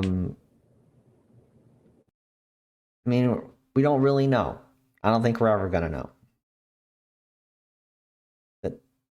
That's it. But I'm just saying, I think it's a little too far to tell people to get rid of to say your i. It's a little too far fetched to say go throw away your iPhone. Okay, please don't waste money. That even if it is Apple tax money, please don't throw away your phone. No, go throw away your iPhone and go buy a new one and support consumerism. Is that really what people? I seriously hope people don't do that. I am on my way out the door for Apple. The day can't come sooner enough. I'm just waiting for the cracks on the Pixel 5a to go, and they're slowly getting there, really slowly. Just a teensy bit. I know Calyx OS has a beta for the Pixel 5a right now, and if they do, that must mean Graphene OS is doing something. Because once one of them does it, the others are going to do it. I mean, not always, because they both have some different functions. You want to know a cool thing Calyx OS has? They have a panic button. What does the panic button do? You hold the power button, right? And you know on your phone it presents you with on an Android phone they present you with the power off and reboot buttons or whatever, right? Or lock your phone. But what Calyx OS does, in addition to presenting all of those options, they give you what's called a panic button, and it's a programmable button which will hide certain apps on your phone and whatnot if you press it. So, like, if you have an app that might come, let's say it's something like a Bible app or a Muslim prayer app, right? You press the button, it immediately hides them because those religions are persecuted in whatever country you're in. That's an example of you can also script it to do things like changing your home screen and like your app switcher. It's really cool. Graphene OS doesn't have that though. So in other words, it's like the secret pin that you would have for an AT&T or for an ATM. Sort of. Like the secret. There, I don't know if this is a feature that ATMs actually have, but I've heard about people having like a special pin that they could put in that is not their normal pin, that that makes it look like it's giving you access to the account, but doesn't actually do it. It like calls the authorities or whatever. Really? Yeah, in which case that would actually be really interesting to implement on a device where it's like, well, they have a button let me for see that your too. phone. It directs you to various helplines. Yeah, but like imagine a similar situation, like, oh, unlock your phone. And someone does that. Well, it's like, oh, well, I don't have Face ID or Touch ID enabled. Oh, well, put in your passcode. Okay. Well, your normal password is, I don't know, 000, and your safety password is 0001. Okay, so you put that in, and now it's the safe phone as opposed that's what to the panic button actual. does. Yeah. Yeah, but you could do it in front if you had if you had it as a separate passcode, Yeah, you you do. could That's how it works. You that make a it separate passcode and then it changes, and then once you enter in your real passcode again, then it reveals everything. yeah Isn't that that cool? I don't think sneaky. I don't think that's enough reason to warrant using Calyx OS, but I just think it's really cool. It's a cute trick. I'm just personally not a fan of some of Calyx OS's defaults. But I mean, as a project, I respect what they do. Best ROM to run if you have a Pixel 2a lying around. Pixel 2 lying around because they're not supported by Google anymore. They still support it though. Kind of Yeah, like how like you said, like you wanted to run like Ubuntu Touch on a Nexus 5, on a Nexus 5 or something. yeah. I mean, the Nexus 5 is so old. Like, I mean, it's the I think it's the only device that Ubuntu Touch says that it supports like fully or something like that. Hmm. The other one that is, I think, largely supported is the Pine Phone, but that's because it's just so open that Yeah, the it's PinePhone very is just easy to so develop transparent about for. what they do that it's Did okay. you hear about the Pine the e-ink display Yeah, I that did hear Pine about that. It looked interesting. It looked interesting. It's definitely not for me. Yeah, I was going to say, okay, look at this thing. It's an e-ink display. It has touch. It has a pen. It has it's open source. Tell me what's wrong with it, Matt. Please tell me why I It's shouldn't not for buy it and me. buy it. That's all. The real struggle would be getting because they are technically what I was interesting to me is they're using Wacom drivers. I'm just be curious to see how it compares to like the actual Wacom the official Wacom tablets. Apparently, they have plans to push any updates that they make to it directly to the Linux kernel. No, well, they So already do because it's a Wacom thing, which is already being supported in the Linux kernel. yeah, but I mean for the whole operating system, they plan on pushing it to Yeah, the of Linux course. kernel Yeah, that's so that's that what that's what the Pine 64 people do. It's their favorite. That's they love that. I get it. They've done a pretty good job about it. They've been unlike purism. Done a good job about it. Um, I thing is, I would still probably buy a Wacom tab. I mean, there really isn't like much separation between the devices. I mean, they're e-ink tab. Here, you want to know something really funny about Wacom? You could say mm, this is a benefit to this device as opposed to a Wacom device. But it only applies if you're using a Windows device or a Mac. Um, if you use if I let's say I buy the lowest end Wacom tablet for $90 from their store, like, and I just get it shipped to my mailbox, and I take it home and plug it into my Windows computer or my Mac, right?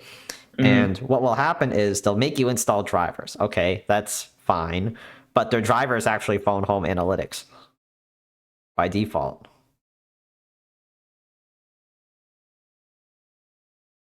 But you didn't know about that one, and you can't turn them off. The only way to turn them off is to use something like Lulu or Glasswire or something to get them to not phone home or block them in your firewall. And then what's also really funny is in addition to their own analytics, it also phones home to Google Analytics.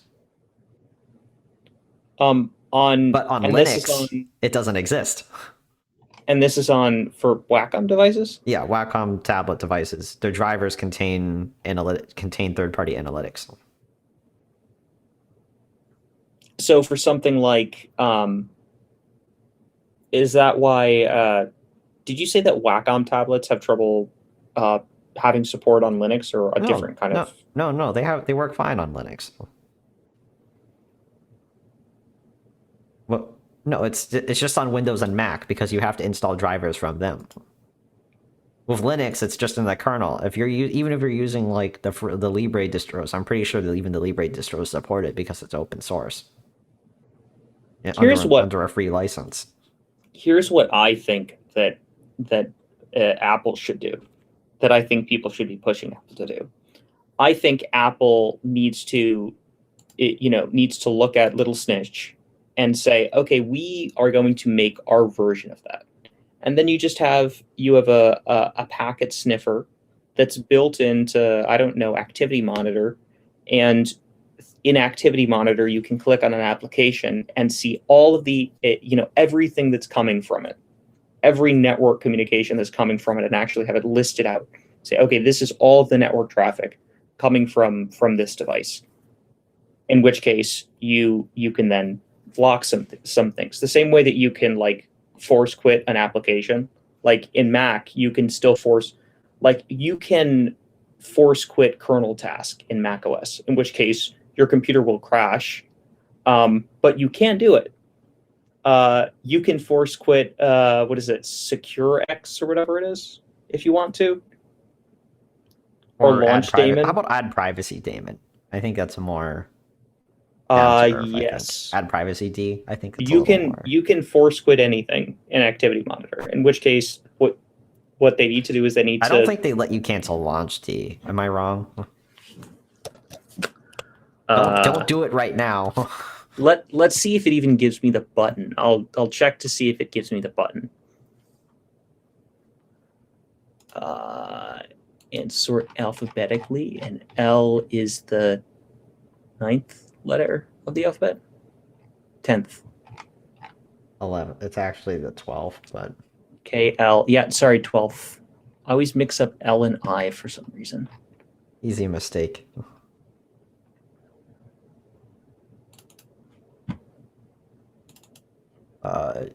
Yeah. Why did you say Wacom tablets? What were you? Yeah. Basically, they just embed analytics.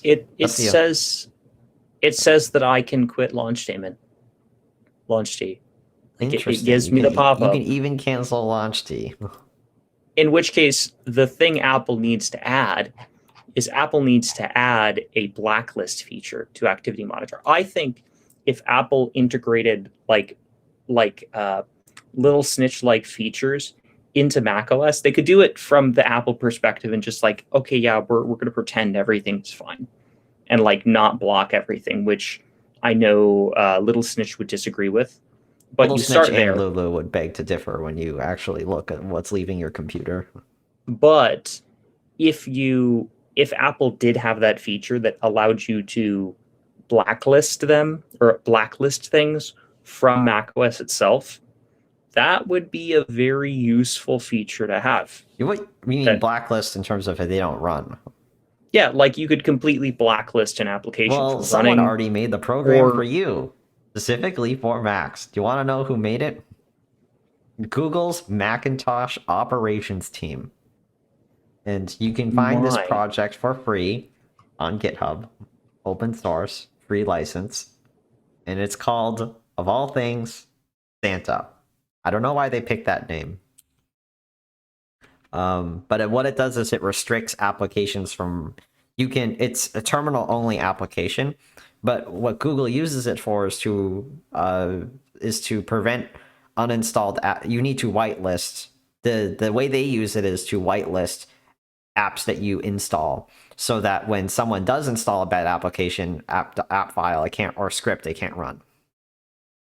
You don't have to actually run it that way. You can just operate it in a reverse. So you could just do a blacklist mode. So instead, what you can do is you can deny access to things like Siri, for example, because Siri doesn't actually turn off if you turn it off. You can use Santa to block parse FCB, which is the process that Siri is under. And then you'll just get a pop-up every time you boot up your Mac that says, like, hey, parse FCB wants to run. It's probably a malicious application. And then you just click, don't ignore warning for 1 day. And you have to keep doing that when you return on your Mac. You know, I can't actually find the purchase page for the tablet for Pine's tablet. Is it pre-order only? I can't even find the pre-order. It's like, hey, I want to give you money. Give me. Dang it! Chip shortage. Taking away. Damn you, chip shortage! Taking away everything. Is it really just go to the store? Okay, so like try to click on the link that says go to store. Oh, it's broken. It's not broken. Seeing it in the store either. Yeah, exactly. Does it even? It doesn't even redirect anywhere. Let me see. I'll let you have my cookies. Like hover, like it should Don't hover over it. Inspect element. We're smart here. inspect. I'm just reading through it right now. We are missing a link altogether. It's just a span element with a button. Yeah, and then it says event function return on click. Which is And then what makes it redirect- light up when you hover over it. And then I know, right? here, HTML 101. This is what I do for work. Honestly, I just mine stuff from go websites. to store. What? I'm just looking at the Yeah, the actual store doesn't list anything on the homepage. And I know this is all of their products, like their smartwatch, their single board, the Pine Tab, phone case for their phone. yeah, literally it just says, you know, highlight it, And then when you click on it. when you hover over it. That's it doesn't say do anything extra. It just says just make it highlight. Yeah, it's I don't think people are supposed to know about this, but people know about it now. Sorry, Pine. Oh no, I've heard about this from other people. From I saw it on Hack 5 or not Hack 5, Hackaday talked about it. Hackaday is fun. Hackaday, like for tinkery kind of, like, I guess not super users, but above super users, whatever. I don't watch them. I don't know. They're fun. I'm blissfully unaware. Believe it or not, I actually don't watch a lot of tech channels, as weird as that might sound. I feel like Hackaday is right up your alley. Are they, though? Because I feel like they're more like home automation. Yeah, I mean they are more home automation kind of stuff, but they're all about being able to tinker with your own things. Because I'll say this: I've one person I do watch on YouTube, and I know she's part of Hack 5, Shannon Morse. But more often than not, I just ignore her videos because it's like, yeah, but no one sees what my room looks like, so I think I'm good. I don't need to build a YouTube studio. Or like, recently she posted a video about her going on a day trip with her family, with her husband and her children. Okay, good for you. Can't say I relate. I feel like there are two kinds of streamers. There are the streamers that like don't care about showing anything about them, like about their personal lives, and the ones that just. I'm just shocked at how candid she is about it. Yeah. Despite like what she preaches, you know, it's a little weird to me. But I know why she does it. I know she understands like the consequences, but you know, it just seems really weird. So it's like different as opposed to like, you know, you watch someone on Twitch, like their stream is literally just them going to a coffee shop with another streamer. Right? That's different. Like, because you know, oh, they're streamers, they agree to this, blah blah blah, right? And it's like, you know, it's different when it's your family. I mean, also, like, to be fair, let's look at even bigger streamers like Linus Tech Tips. Basically everyone knows where Linus Tech Tips works or like lives. Like, he's done like a dozen videos on renovating his house or something. Everyone knows what his kids look like. They know what his kids and his wife looks like. They know where exactly in British Columbia his house is. Yeah, it's like it would take you 10-15 minutes of Google searching in order to find his actual like address. I mean, you could narrow it down to the cul-de-sac where, at least before he moved, the cul-de-sac where he lived, and then figure that out from like Google Maps or like Street View or whatever. In which case, as far as I've heard, he hasn't had Pro any. tip: like, if you're gonna stalk people using a mapping application, use Mapillary. Pro tip: please don't follow our advice. But tip: Mapillary is a real thing. It's basically like Google Street View, but it's crowdsourced. So it'll even document stuff that Google Street View doesn't document as well. Yeah, but I'm just saying, like, don't stalk people. It's Yeah, generally okay, frowned yeah. upon. Don't stalk people, but also know that OSINT is a thing and people do. But what I'm saying is, like, as far as I can understand, Linus from Linus Tech Tips, that's arguably the biggest face on in like tech YouTubing. I mean, very very I public don't know. figure. Marquez Brownlee made it to YouTube Rewind, and he didn't. Yeah, but I mean, Marquez Brown. I say that half jokingly, but But I'm saying that he is a huge figure and still doesn't really have to deal with anyone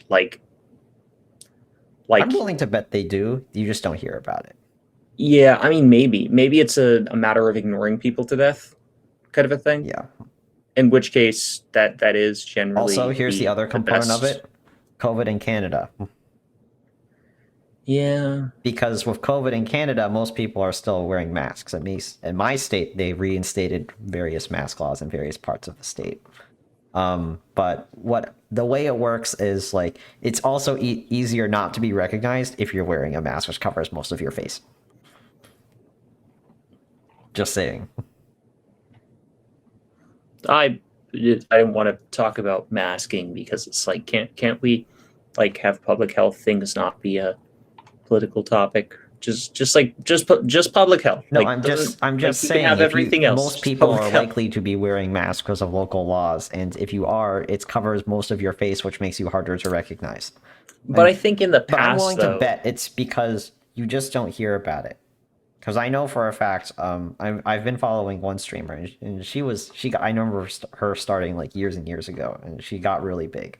I won't say who she is, and I don't know her in real life, and I should also say that. But it's getting to the point now where people recognize her on the street, right? And I think that's like a big, like to me that's a sign of, and it's especially when like people have to do extra precautions to protect their homes, right, or their income, yeah. right? Like what a lot of the Twitch partner people have to do, right, to get their stuff to protect their money. Well, I think my thought is that probably the average person that wants to like you know that wants to stalk you, you would probably have two kinds of people generally. You have the extreme fans that are just too much. I mean, but largely benign, but just kind of just people that are way over the top excited about you and probably should just calm down, but largely benign. And then you have the other kind of person that's just straight up crazy and like is actually probably certifiable. Um, and then when you have those kinds of individuals, I would imagine that kind of person is a very, very small percentage of the people that you have to deal with. Um, and you also have to have the kind of person, like even if you have like a crazy person that like is trying to stalk you, my guess is probably most people aren't going to go through the trouble of trying to figure out like exactly precise information about you. And so if you do a good enough job having internet hygiene, then you can if you have a good enough job if you do a good enough job of having internet hygiene, then you probably can avoid most of the issues that arise as a result of being a public face on the internet. That's my guess. And then when you Oh, do have like a weird person show up at your door, that's what the police are for. oh no, that's what well, not if they're gonna SWAT you. That's a whole nother matter altogether. Because Well, I there mean, have been people who have like streamers and stuff who have been swatted. yeah, but the government is also cracking down on that a lot more because people, it's like, I don't know what they've given. The sentences they've given people have been very weak compared to other murder charges, even though it literally is attempted murder. I For don't think example, it's. Tyler Barris, he swatted someone, and he swat someone on Twitch, but the police actually went up to the wrong house because it I was like think the that house down the it's. street, I and think he when the qualifies as. police arrived, an old man actually with heart problems came out of the house, who was, I assume, was the streamer's dad, and actually died. Not because he was shot, but because he got some sort of cardiac problem induced by the police yelling at him. You mean he literally panicked He to death? yes, and died. He had like they scared him so badly he literally had a heart attack and died. Yes, and he's the guy who Barris is now in prison for I think only 3 years. Yeah, it's That's way too little for someone who's basically standing murder charges. You need to be doing more time than 3 years. Like, there's just no laws about it, right? His case was the first of this sort of thing happening. Yeah, but I think that frankly, I think that that's like assuming. Let's assume that happens more. Well, it's only going to happen a certain number of time before the government says, "Look, these charges are getting out of hand," or these phone calls are getting out of hand. We need to like have some kind of a process to vet them. And so I feel like that's an isolated issue that's going to go away with time anyway, is my sense. Because also, like, the idea of calling SWAT on someone and having SWAT actually come is kind of ridiculous. But it is a thing that happens.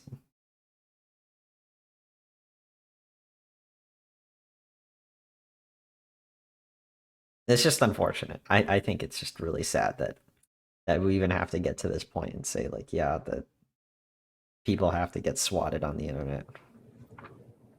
Yeah, That but it's even all thanks to people search websites. which we definitely need to figure out how to do something about. Do you want me to show you how to do something about it? I'm going to pitch this right now. And it's free. I know a bunch of people say it's actually paid. It actually is not. You can get it for free. I'll show it right now. It is from Michael Bazel's lovely website, inteltechniques.com. And there is a PDF on his website which does a step-by-step walkthrough on how to remove yourself from all the people search websites in detail, including giving links to everything, and if you need to like register a phone number, submitting a URL, emailing people, and then usually what the good process is, like, make a throwaway email and then just email them, and then once you get yourself removed from these ones first: Spokio, Radaris, White Pages, Intellius, been verified, Axiom, InfoTracer, LexisNexis, and TruePeopleSearch.com. And then and then this is what he says, and this is also what's really funny. If a site asks for photo ID, upload something random from this person does not exist. They usually don't look at the picture. I wonder what we're doing. And then here he lists every single website. And he updates this pretty frequently. It's usually like a twice a year thing. But generally, the way it works is I would try to do this since I've done it. I did this years and years ago. This like 6 years ago. You can get away with doing this like once. I just do it once a year. I just have an email a throwaway email I use, and then I just make a visit to all the websites and make sure nothing got out.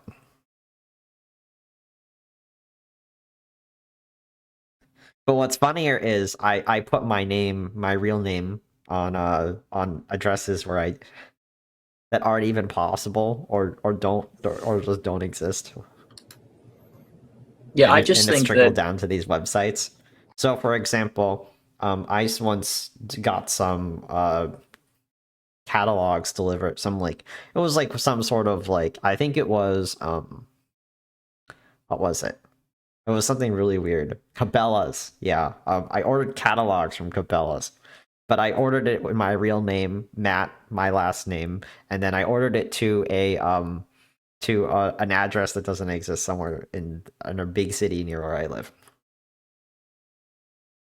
And now when you look me up, it's like, oh look, I'm in that city.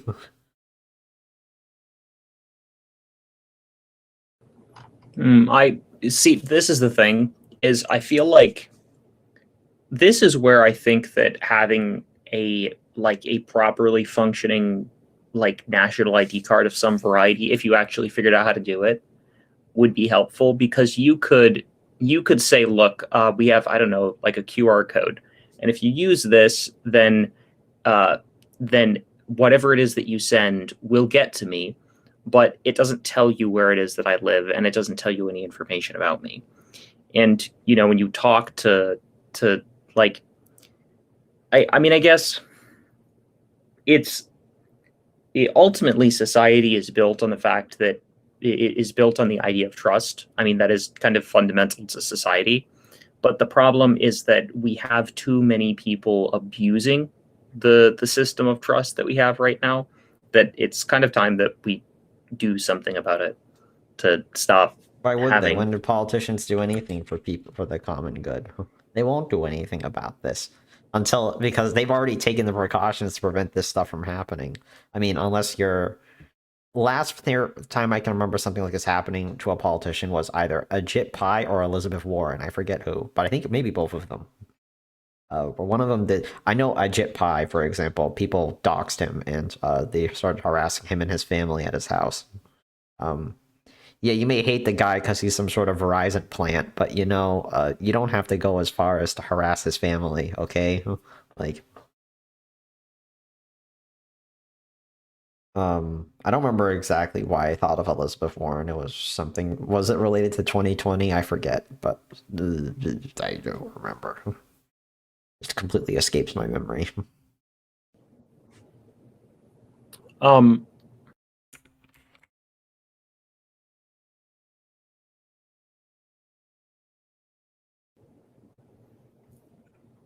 Yeah, we're both speechless. yeah. It's been 2 hours. You want to just play Minecraft for once? Give people what they promised. Are we actually a Minecraft stream right now? Yeah, I'll change the category right now. Oh boy, Plus, I have we're to gonna boot up play my Minecraft. multi MC because that is something the young kids do. I'm just gonna throw this up, and we will be up very shortly. You said Minecraft, and my brain switched to Windows. Oh, I need to turn myself on now. I wasn't thinking this whole time. I'm joking.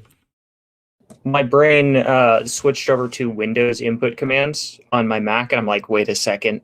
There are keys in front of me that don't exist on this keyboard. I'm honestly surprised I'm still able to. I still have multi-MC installed, and now my CPU will scream because Java. Classic. All right, guys. Special goals here. Maybe I mentioned this the last time we attempted to do this, but I took down that stream. The goal of this is we need to beat this game, and we need to beat this game before Microsoft blocks us out of it. Because neither of us have actually beaten vanilla Minecraft properly. Well, yeah, we're only playing with some performance enhancing modifications. The best, yeah. The only thing that we're playing with is we're playing on a Paper MC server because Paper is way better than vanilla, and we're playing using Fabric or Sodium because, geez, performance. I also turned off the music because Minecraft's music is just blurst. Do you mean that in a good way or a bad way? Both. Isn't that the definition of blurst? Yes. But it's not defaulting to the right monitor. Okay, now it is. And then maybe we can use this time to talk about Windows 11 because it's sort of a big deal, but also not really. And yes, computer, I have a refresh rate of 210. Yep, that is my refresh rate. Oh, change the category. The most important part here. It goes to chapters. Speed run. No, I'm just kidding. We can't do that. I mean, technically, the only difference between a run and a speed run is whether or not you have a timer going. Right. But I don't think, because we're running people would Paper, stick around if we're just taking our sweet time doing this. So speedrunning Minecraft is basically governed by speedrun.com. Right. since speedrun.com. Yeah, so just let me know once the URL's ready. I have to hide the screen so we can do whatever. Where Because it says it's not up right now. Probably. It's not up yet. It will be up in a second, I think. And you need to be we can't much show this smaller. either just because it's too sensitive. But you're hosting this on your cloud computer, correct? Yes. We're hosting it on a cloud computer, or I have a hosting a cloud Minecraft computer. server on a cloud computer. But specifically Shadow, because Shadow has Shadow doesn't we're not supported by anything, but they're a great company. I like Shadow. You disagree with them though, but I like I Shadow. disagree with like not the model, but the premise. What So to I speak. like about Shadow that lots of other companies could do, but no one has actually uh What? wait a sec. It's saying that it wants me to move to it says migrate your Mahjong account. Will it let me just play?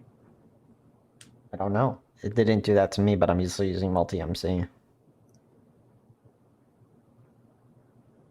It's not forcing me. It let me logged in. So That's it proof it that we doesn't. need to hurry and beat this game. Yeah, I'm probably just gonna buy that, the $1 mint card or whatever it is, and just be like, yeah, here Microsoft, here have a buck, so that I can No, you're not you know, paying just $1. You have to pay also to keep the number going. They're gonna ask you for it if they think you're suspicious. and I say, ooh, I've changed numbers. Although, no, actually, what you could do, you could use the trial. You have to be really careful though, because Mint Mobile will suspend your account if you're not careful with the trial. Pay them enough for like a couple months, so it pacifies support, and then what the big brain move after that is you turn on two-factor via Google Authenticator. Yeah, well, that's what I was planning on doing, Oh, because okay. I've already on the account that I've created, I already have two-factor Oh, turned on. it's working. We're in. It's night, Once and there's a zombie chasing me. Okay.